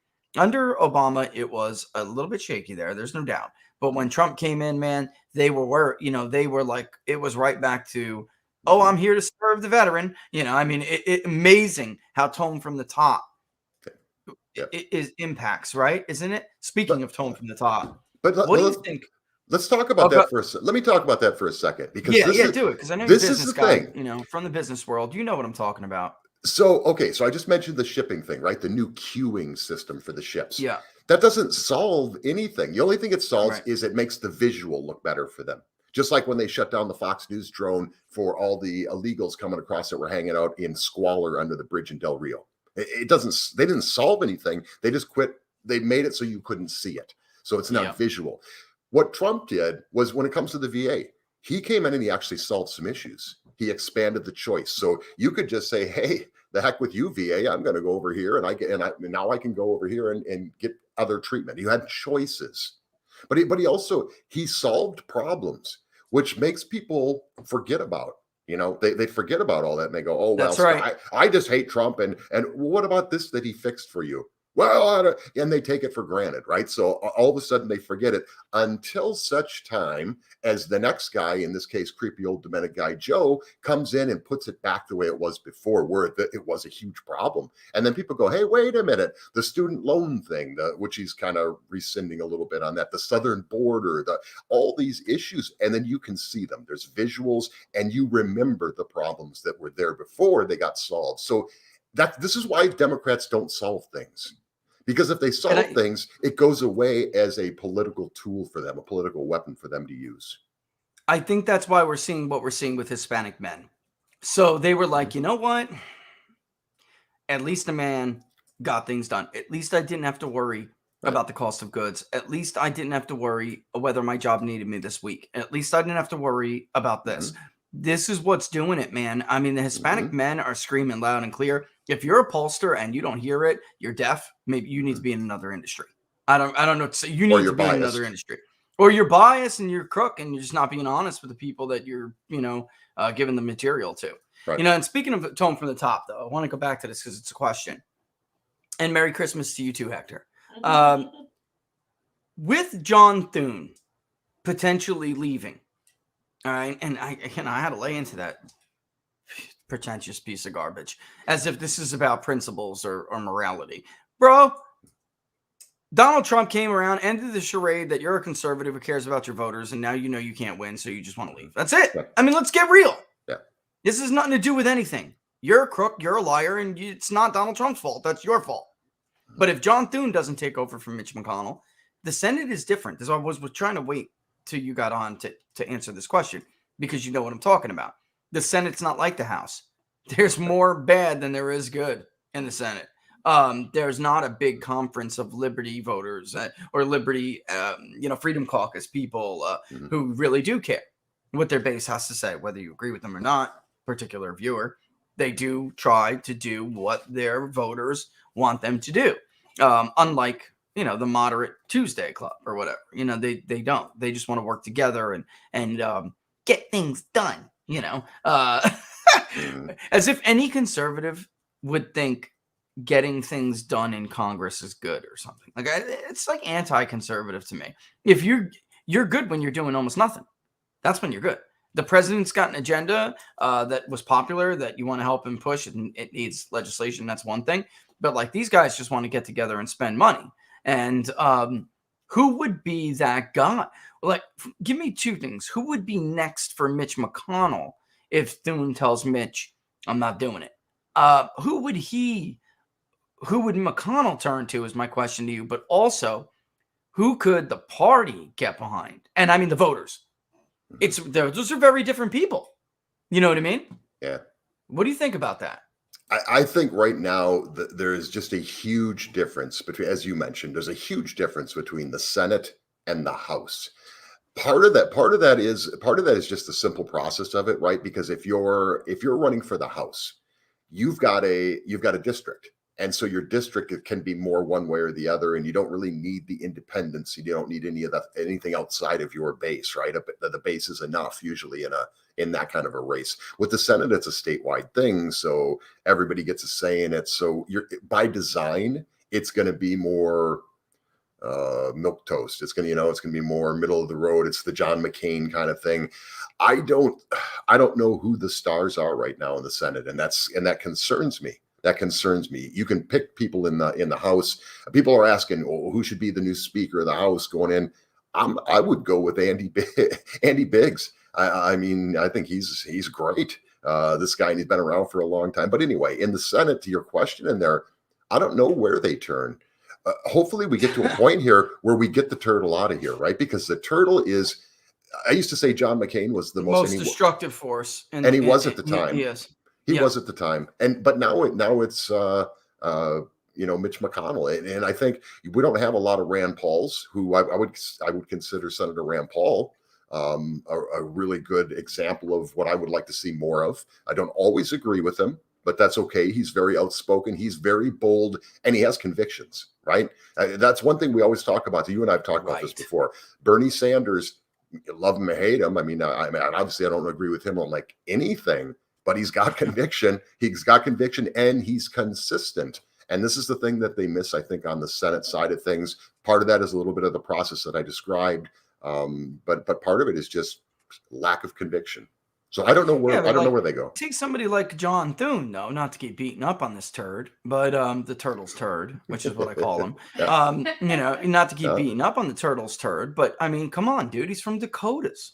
I mean, it's like not that he's got to worry about that very much. I mean, Jim Cramer, he doesn't have to worry about what's his first name? Yeah, Jim, right? Yeah. Sorry, I pulled for him. I can't even remember his first name. Oh my God, that's great. Yeah, I mean, this is. And you announced that I'm just sick, man. What can I tell you? It's all over FEC filings. People can look it up if they want. I mean, but yeah. Well, I pulled for one of his groups or whatever. But yeah, basically, they don't have to. Where he decided to be a liar, he decided to be a chump. If he really was conservative and governed and legislated conservatively, nobody would begrudge him for it. He would easily win. That's why Tom Daschle lost. Tom Daschle claimed to be a conservative Democrat. And in the end, he got too far. His party moved him too far to the left. So they removed him, a very powerful man, for a junior Senate. Why not Rick Scott? Lamb Crow asked. I'm really disappointed in Rick Scott. I got to be honest with you. Not really, but compared to how he governed, he was such a principled governor. I don't know what else to say. And I got to tell you, when he used Hurricane Irma to turn his image around in that state like I've never seen a politician do. And I saw it. I saw it firsthand. I saw his leadership, followed him around best you could because the man was hopping from helicopter to helicopter, and he was incredible. I really, at first, I just didn't like his ties in the health industry and, insurance and stuff. I didn't like it, but he won me over by being just like an everyman governor, and getting to the Senate, I don't know, man. I don't know. I really did expect him to be a little bit more forceful against, and he's not. He puts his finger in the air to see which way the wind blows, and I don't like that. Dude, have conviction, like you were just saying. And that's it. So it's a great question, Hector, but it's a tough one to answer, and I think that's what these elections are going to have to do. They're going to have to sort this out. It's up to the Republican voter to sort this out, and I'm telling you, this time you don't have to. You don't have to settle. Right. So you don't need Butler in Washington 3 to win Washington 3. Joe Kent will win Washington 3. You don't need Liz Cheney to win that seat. There's not like going to be some crazy blowback, anti-Trump blowback in Wyoming. You can pick who you think really represents you. Same thing for when Mitt Romney's up. If he decides to have the gall, and he doesn't run away like a coward, you don't have to have Mitt Romney. That's ridiculous. I mean, the idea that Mitt Romney was the only one who could win, it was going to be a close race without Mitt Romney. No, it wasn't. I mean, this is crazy talk. Salt Lake City Tribune or something, that poll was nuts. It's going to vote Republican regardless. And then even in some of these districts, these swing districts, you can get who you want this time. I mean, why do you think Democrats are trying to sue and do what they can to save some of their members? It's the only way they can save some of their members. Michigan 8's going to be a funny one with Slotkin. Like I told you, I just don't know who's going to run up Livingston the way Mike Dittmer could have. But Dittmer decided he could do more for election integrity if he runs for the state Senate. So he's doing that. But I think Dittmer would have clobbered Slotkin this time around, man. Clobbered. Clobbered in that district, 8 points, 5 to 8, 5 to 15. I don't know, but it would have been an early call because Oakland is not going to go 16 points for Slotkin again. That's not going to happen. It's northern Oakland if it stays status quo. It's not all of Oakland, which includes Warren and headed towards Macomb, there's Warren, but it's going to be a much more favorable environment. Dom, which states would you be most likely to swing to the right if inflation continues to get out of hand? It's already out of hand, my friend. NL says that. What do you think? Looking at New Jersey? New Jersey, New Jersey, even New York. Now, would New York be enough to really swing it? No, but I think anywhere in this country, the more inflation becomes an issue, the more it's going to swing right. So, where is it going to swing right enough to knock it over the edge? You're going to look at states like Wisconsin, Michigan, Pennsylvania, Ohio, which it kind of already is. But I think the bottom line is. It's a general thing, and this is the point I was trying to make about cost of living, is in one way or another it impacts everyone. So everywhere across this country, the more of it becomes a bigger problem. It's a more multifaceted issue than it is. Like, that's why I was trying to make the point about abortion. Compared to abortion, it's like cut and dry, right? You're either pro-life, you're pro-choice, whatever. In this case, it impacts so many people in so many different ways that the more it becomes an issue, the more people are going to swing right. They're going to swing towards Republicans. Yep. That's why I think we're seeing some of the, it's like income really doesn't break it down. Some people always love to send me exit polls from 2020 showing Trump did well with wealthy people. Biden won the less, but it's socioeconomic. You have to, basically nest income with education. If you don't have a college education, but you do well income-wise, you are a Trumper 100%. If you have an education, but you make $200K, an elitist, you are a Democrat, but we are now starting to see the 200 plus category really sour. Joe Biden is not doing great in California right now among postgraduates. Now, is he carrying them? Of course. But it's a matter of by how much, right? The some college and even bachelor or undergrad category is really not good for Democrats of all stripes at this point. That is the vote that gave them the House. So I don't really, it's like you said, where would it not? You're going to have places like New Hampshire too, very, very similar to some of these other swings, like in Virginia. Only New Hampshire is more white and more working. It's more white and less educated. So we would expect somewhere like New Hampshire to swing, a little bit more than 12 points. Maine, definitely, I'm telling you, is a target. Connecticut, I am telling everybody. Connecticut, that is the next Maine if they do the right thing. Maine has a sparsely populated, is a sparsely populated state, but, you could just do it on a bigger scale in Connecticut, and on paper it looks so liberal, but it's not. It's just not. One place in Connecticut is liberal. The rest of it is moderate, and moderates tend to vote for Democrats, even though not by huge margins in elections like this. So it's a tricky equation to put together. But obviously, I think that poll, it's not the first one in showing the Silver State, showing Nevada really swing to the right, which I think started to happen anyway under Donald Trump. I think he clearly arrested the Republican slide in Nevada and swung it a few points back. Maybe Rosen won by like 8. So he swung it back like 5. And it will keep going if inflation is this big of a problem. The Georgia poll, man, I'm telling you, I'm right in Georgia and they're all wrong. Walker's carrying the suburbs, and that's all. I mean, God, that's it. Warnock cannot win if Walker carries the suburbs. It's not possible. It's not like Warnock's going to break some huge, 35% or more in rural Georgia. He's not. He's going to get clobbered in rural Georgia. So I don't know where they think they're getting this vote from, my friend. It's a good question. I think looking at Virginia, the margin was very similar to like New Hampshire.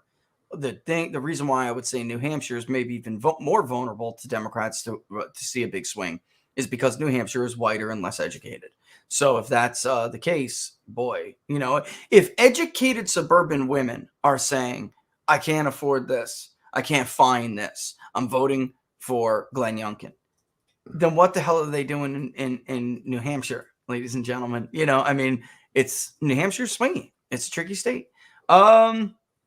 Polkit asked, it sounds good when we were talking about the 17th Amendment, and it sounds like a better system than we currently have, but how do we trust the state legislature to do the right thing? You want to take that one, Don? Yeah, all that kind of stuff. You vote them out, Polkit. You vote them out.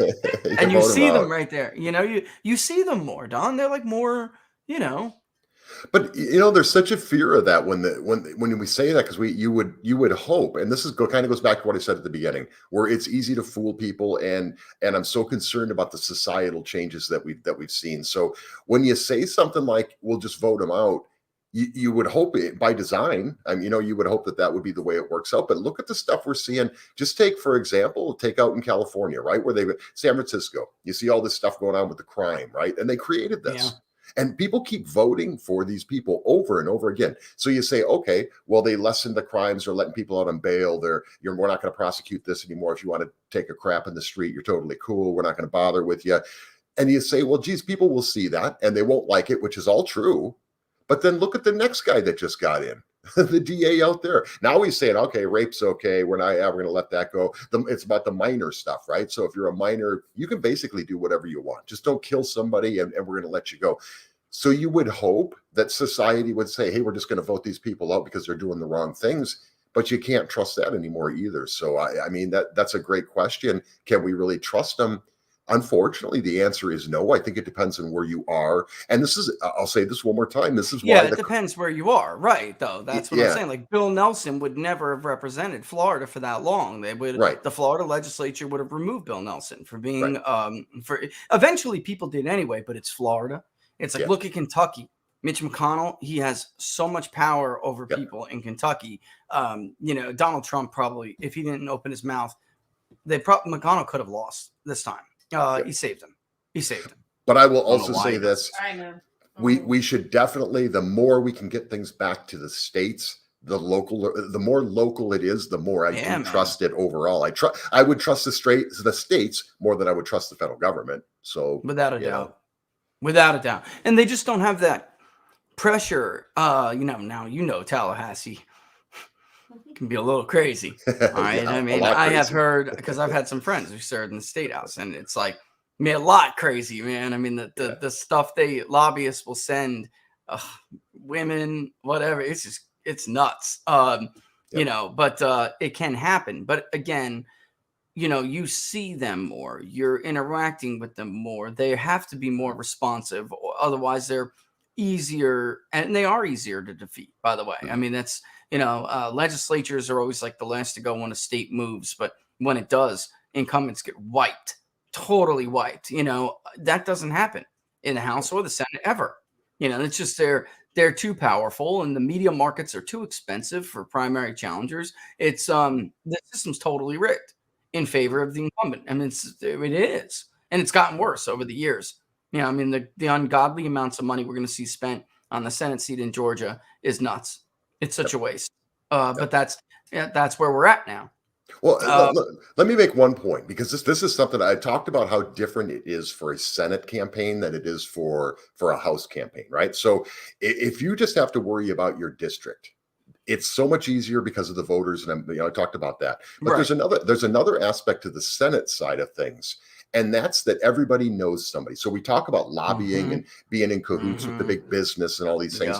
There's also the state government. So the people that handle the elections, the people that do investigations on people for this and this and that. So if you're running in the Senate, and this is why the incumbent, what you just made the point about the incumbent, why it's so favored, because they know all these people. In many cases, the governor appointed these people. So take California, for example. Newsom, it's a phone call for him to pick up and say, hey, get the state to investigate a candidate or look at what happened. And they do it now. Yeah, and they do it. Yeah, and they use that. And so there's a lot more dirty pool that takes place in a Senate race that you don't have to worry about as much if you're in a congressional district race, because it's so local. Let's 103. Let's try to burn through a couple of these rapidly through these. The shows, I'm not sure what Elias is, what David is referring to. Maybe ask him for a follow-up. Rich, any comment about Elias's new effort to disqualify ours from running for re-election in 2022? I mean, this is just part of their game. I think I know what he's talking about. I just don't know if he wants to be specific about something. But this is a guy who's part of, like I said, their effort. They know they're going to get creamed. They're trying to mitigate how badly this is going to be. I don't think there's enough jerrying that they can do to protect their majority, but I do think that there are measures they can make to make sure that, a Republican who does win is not really a problem. This is just be more like an Adam Kinzinger. And Vanessa Lore, keeping the shelves empty makes people go to big retailers. Is that a coincidence? Nope. Jeff Bezos loves lockdowns. He loves the supply chain getting messed up. Even though, look, Don, even Amazon now is backed up. There's a lot of stuff that you just can't get now. Come back January 10th like a COVID test. you know, They love big business, real big business, Yes. loves regulations. They love Sure. one example, Sarbanes-Oxley. Do you know how many small Oh, and medium-sized yeah. businesses were wiped out because of Sarbanes-Oxley? Why? Because you couldn't afford the accountants, couldn't afford the lawyers, you couldn't afford all the hoops that the government made you jump through That's right. to make everything fair and to make it transparent. And so people like Jeff Bezos love that kind of stuff. They absolutely love it. Yeah, that's exactly what we were talking about too with the powers. That the 17th Amendment. It was like Garen trying to keep those competitive advantages in place. Right. So if you missed that segment, you should go back.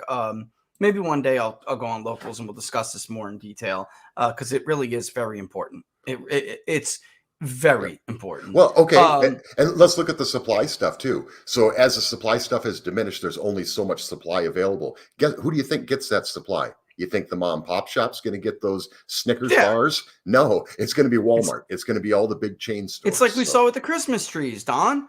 Yeah. The Obama administration, when Biden was vice president, created the Christmas tree shortage that you saw last year, which is now starting to bounce back a little bit. Mm-hmm. The people who were getting that chemical were the strawberry farmers who donated to Barack Obama. Mm-hmm. And that is why the small growers of trees didn't get it, and their trees had problems. That is what created the unfair competitive advantage that strawberry growers were given in exchange for giving Barack Obama money is why others were hurt, and it hurt your Christmas tree last year. You couldn't find a lot last year, for instance, or had a harder time doing it. That's why we had to drive 3 hours and 30 minutes. But I'm glad we did because we met Mickey at Hummingbird Farms, and the Piedmont Farmers Market in West North Carolina. It's amazing. It's beautiful. But that's why we had to do it. Yep. One of our followers had been going there had known them, families, and known for years. And she was like, she's got him because he's got the mountain, man. That altitude, that keeps, that helps. But geez, what about John Kennedy for Senate Majority Leader, Don?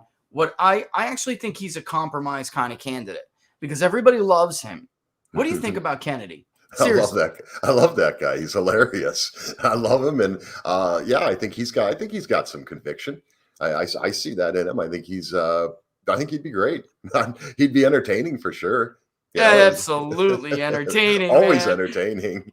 This is what happens when the dumbest people run the country. That's what he said last week. Let me make one more point if I could, if you don't mind. So I want to make this because I mentioned earlier that it's really easy to fool people, right? And here's just one example. So we're talking about all this stuff with all the big business and all the Jeff Bezos. Yeah. So you brought up Jeff Bezos. Why wouldn't Jeff Bezos speak out against the hiring of 80,000 plus new IRS agents? What are they telling the American people? It's to go after Jeff Bezos, right? It's total crap. So you would expect that he would say, hey, wait a minute, this is unfair. You guys are persecuted. You know why? Do you know why? Because Jeff Bezos knows that not one single agent is coming after him. So it's the hoodwink thing. It's so easy to fool people in today's society. And I just wanted to give that example. Yeah, and that honestly, that's they started that in the progressive era too with the 17th Amendment. It was supposed to stop that while all the special interest groups were winking at each other like this is going to be great, And by the way, what happened? Exactly what they wanted to happen. It was a total, the 16th Amendment, which was passed as part of a log rolling deal with the 17th Amendment. That was supposed to be to tax the rich, ladies and gentlemen. It was not supposed to tax the working class. Where is the tax base now? Where's all the money come from? Right. So, I mean, it's such a joke. And if you can afford tax avoidance behavior, if you can't, then they expanded that anyway. They said on the floor of the Senate that they would only be used at the greater public if and when there was a war. Well, guess what? And that they would revoke it after the war. Well, the war came. They implemented it, and it stayed in place. Robert Higgs, Crisis and Leviathan, which I cite all the time because he's trying to say this is what they do. You can graph it. You can plot it. It's mathematically proven. All right? It's not a matter of opinion. You were duped. You know, I mean, that's it. It's not a matter of opinion when numbers show you. I can show you that you were hoodwinked. You know, what do you think? Let me see. What do you think? And this is really both. I'm going to mix these questions. All right. So Corolla and another one, I can't see who Laura said wrote it. If Republicans take over, should they impeach Biden for the Hunter stuff? Should it be a tit for tat?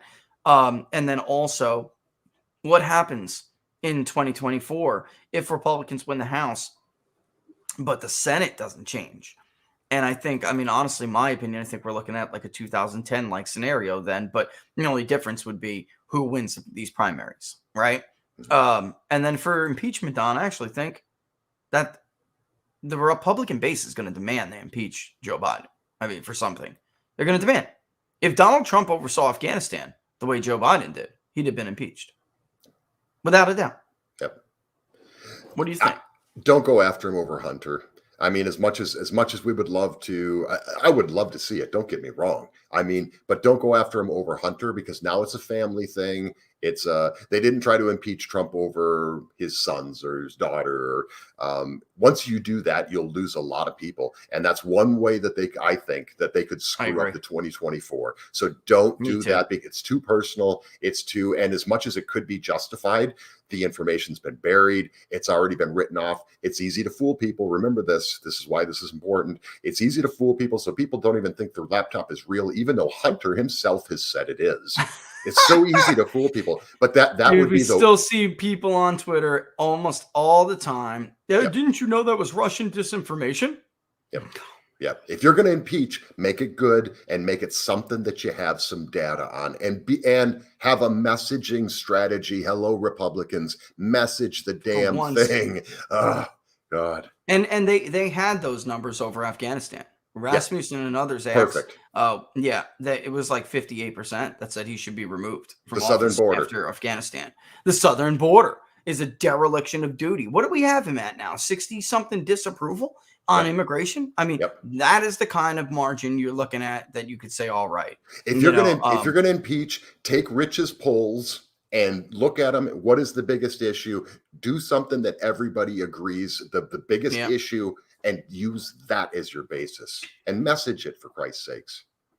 I'll quickly answer this. I think one seat in Connecticut is a target seat, could be done. But that would take some time. But of course, if they were able to put together something statewide, like a governor has been able to do, then that seat would go anyway. But what do you think about Chip Roy? Yeah, I don't know. I like some things. I think the jury's out. Yeah, I think the jury's out. Still kind of checking it out. Kind of at the really, I would put it in the same category as how do I feel about Glenn Youngkin. I'm excited that he won, but I'm not. I'm not totally sold on conviction. For me, it always comes down to conviction. Does Chip Roy have conviction? I'm not convinced yet. Maybe. Yeah, I hope so. I would echo what you just said. You said it exactly. Comment on the Arizona map. It's a great one for Republicans. Will says, I think Arizona was that was nowhere are Republicans doing what Democrats are doing in like Oregon, or did in Oregon. It's over. In California, that's basically over. There's no way to stop that. Nowhere are Republicans doing that. But I think Arizona, North Carolina, we'll see what happens with Florida in the end, because I think they could really. They could box out almost every single Democrat challenge except for Broward and Palm Beach, which would be difficult. But even still, the way some of those boundaries are moving, because South Florida is changing so much, Broward County would have to be the lion's share of that new district, which they're probably going to try to bargain with Republicans to do that. But Arizona and North Carolina are, instances of where Republicans held their line, North Carolina, they're going to sue them over. And they'll probably, it's incredible to me, Don, because Roy Cooper and the Senate Democrats, they agreed because they botched a negotiation on the budget. They agreed to this map. They agreed to it. So for any outside group to come out now and try to sue to undo an agreement the state made is elitism at its worst. At its worst. You lost. You gambled. You lost. Get over it. You know, and by the way, there is a lot of good arguments that Eastern North Carolina was screwed over with the census. I do not believe the census was done correctly here.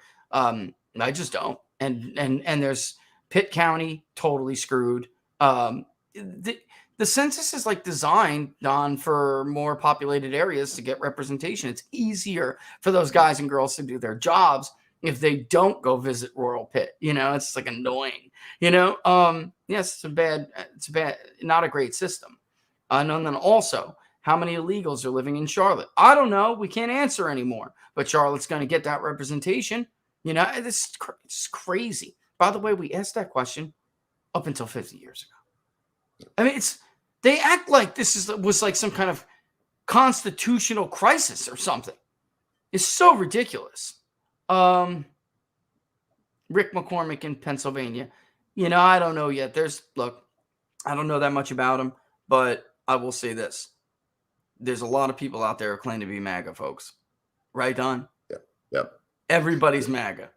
The thing with McCormick is, and this is what I'm really interested in to see, is there's a lot of inner circle Trump people who are getting on board with this. You got Hope Hicks coming out now, is going to work with McCormick. You've got Stephen Miller. So I'm really surprised to see some of these things happening. Maybe they know him better. I don't know. You know, he's had meetings already with Trump about getting that endorsement, but so haven't others. And right now, President Trump has stayed neutral on this thing. But is this an indicator with all these inner circle people now getting on board and being part of the team?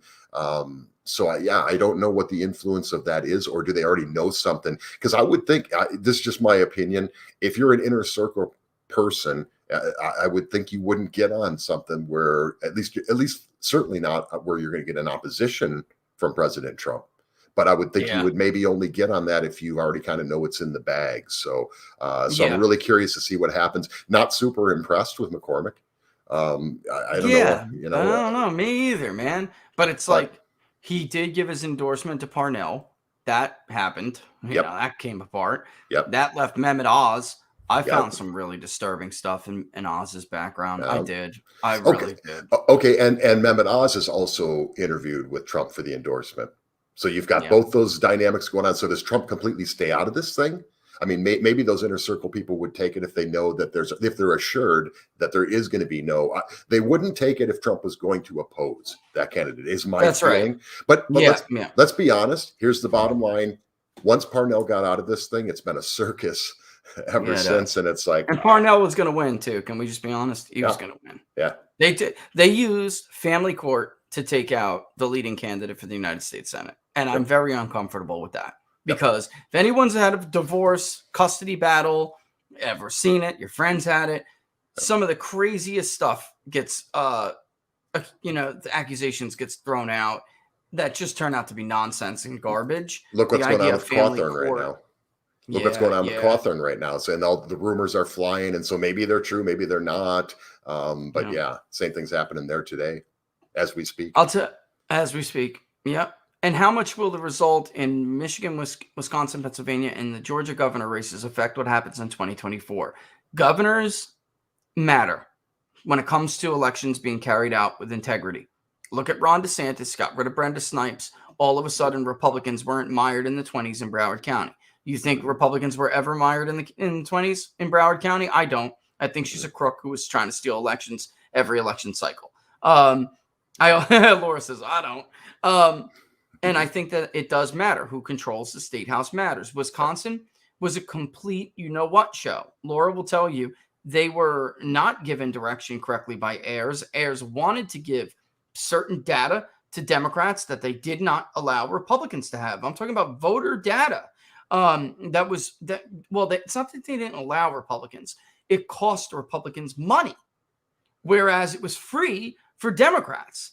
When somebody has an accusation that, absentee ballots are being stuffed, the governor can shut that down. I think we didn't see a lot of crap happen in Florida because they were afraid Ron DeSantis had put people over their shoulder and they didn't know who those people were, which I know Pam Bondi had started something like that. So, that you may think it's a volunteer and they're on your side and you go to, write in 20,000 absentee ballots or stuff the ballot box and oops, That's Pam Bondi's spy. You're going to jail. So they were really afraid of that. We spoke to several people who were like, I'm just not going to risk it. I'm not going to risk it. Normally I'll throw a couple hundred. I'm not doing it this time. Because a couple hundred adds up. If you have one precinct doing it here, one precinct, it'll add up. So yeah, I think it does. All of it does matter when it comes to who wins those states.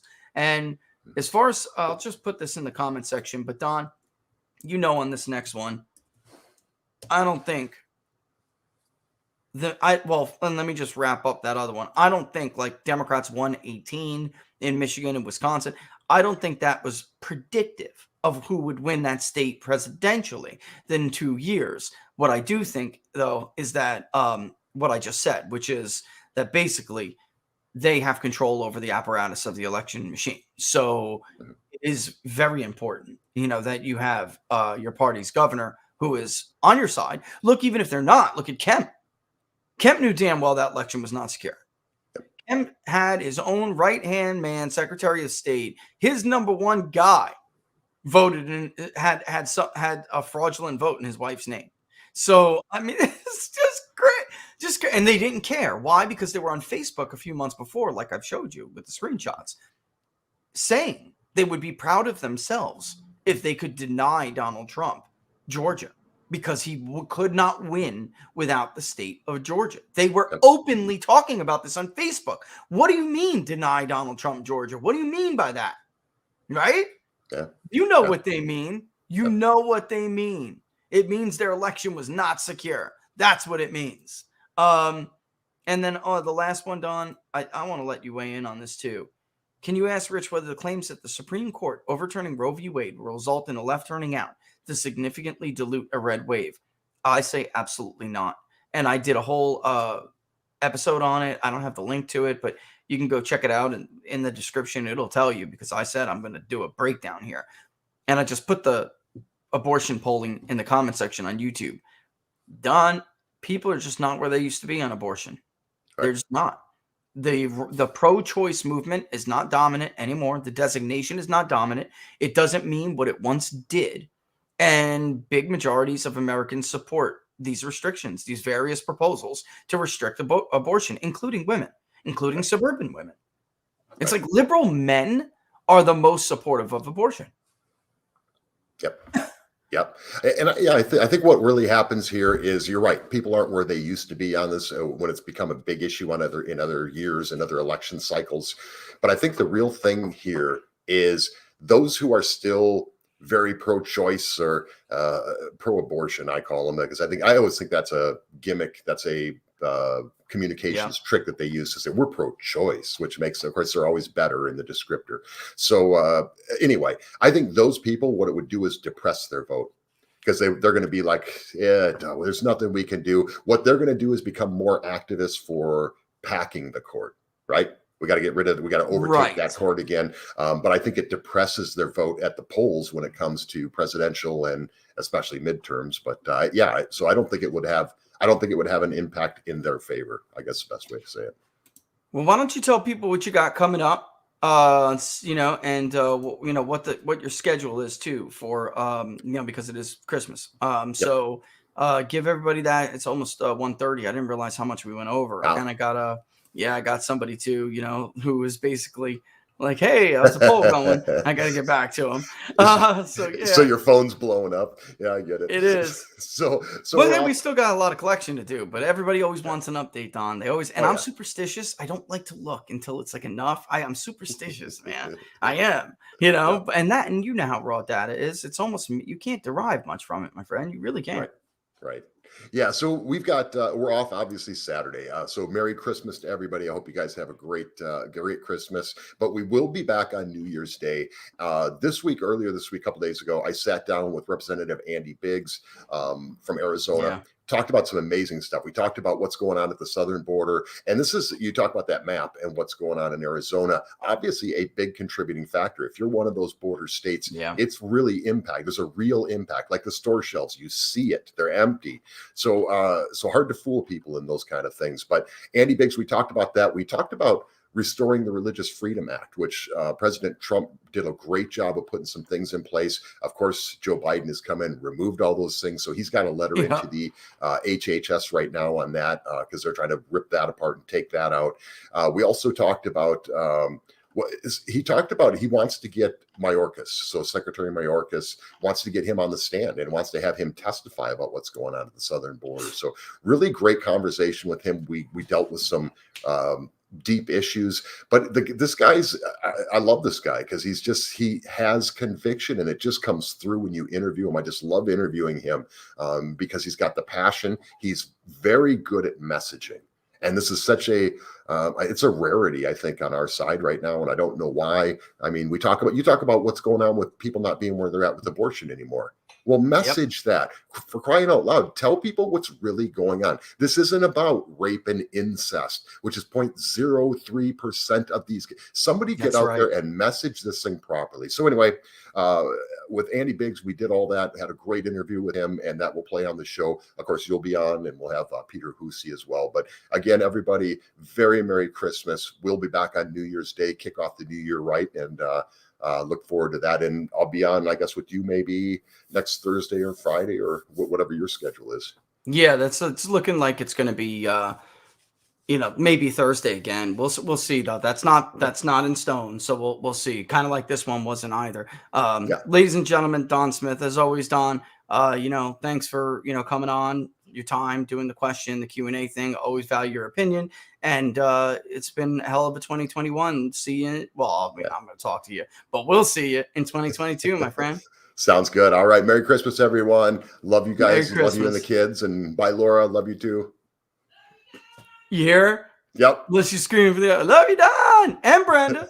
Love back at you. One last thing. I did clip out the part where Andy Biggs was talking about what he did with the Religious Freedom Act, and I did put that on my locals. So donsmithshow.locals.com. You can catch that's 4 or 5 minutes of that interview that I did a couple days ago. But it's pretty interesting what's going on there, and I think you'd be interested, especially this time of year, right? It's Christmas time. So absolutely. Anyway. Yeah, I'll be checking that out as soon as I get off here, actually. That's cool. Great. All right.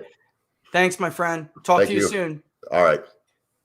Don Smith, ladies and gentlemen. Don Smith show.locals.com. Go check out that interview.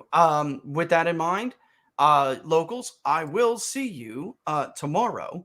But for everybody else, Laura and I both wish you all a very Merry Christmas. We'll see you before the new year, but very Merry Christmas. We hope you spend it with your friends, family, loved ones.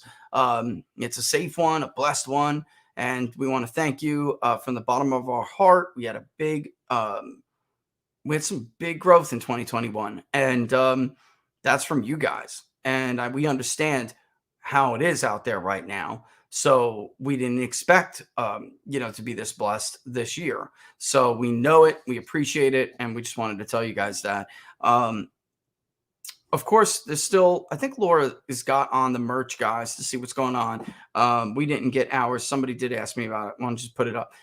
They're investing. It's probably Amazon servers went out, which took everybody out, which took UPS out. And I think it's FedEx too. That may have been impacted by that. But as soon as we let you know, we'll put it out on social media. But that should be squared away pretty damn soon. All right. But with that in mind, of course, follow me on Twitter @peoples_pundit. On Getter @peoplespundit. And the best way, of course, to follow me is peoplespundit.locals.com. But if you're still watching on YouTube, give us a thumbs up.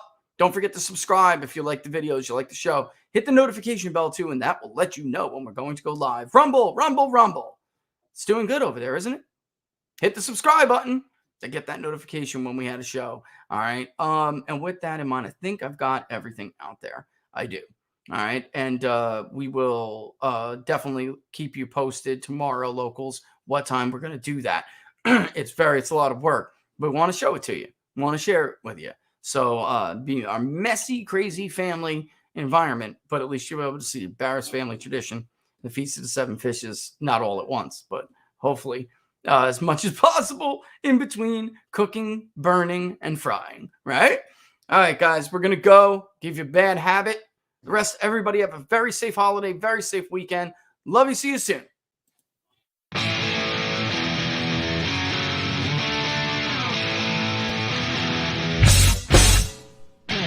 much you wanna bet that I can get you back inside your head before the summer ends and spread a little love.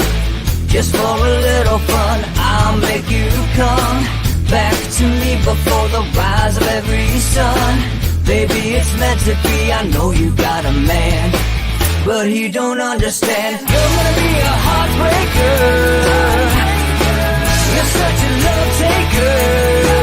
So just suck me in and you can toss me like a cigarette, 'cause I just wanna be a bad habit, yeah.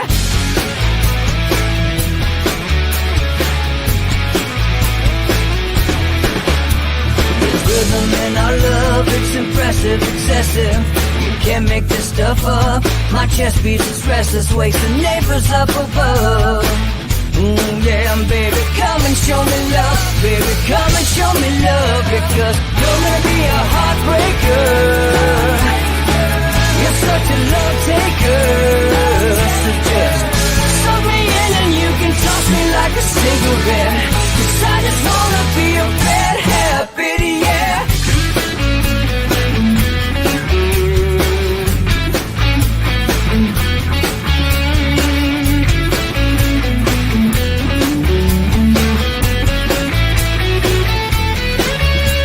We can get on a plane and take a one-way ride, steal us away to find a place we can hide. It wouldn't take much to disappear for a night, just to give in to the need and leave it all behind. 'Cause I know that you know that I know that you want me. You told me, now show me, come blow me away. 'Cause I know that you know that I know that you want me. You told me, now show me, come blow me away. You're gonna be a heartbreaker,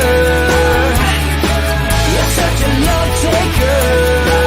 So just suck me in and you can toss me like a cigarette, 'cause I just wanna be a bad habit, yeah. You're gonna be a heartbreaker, you're such a love taker.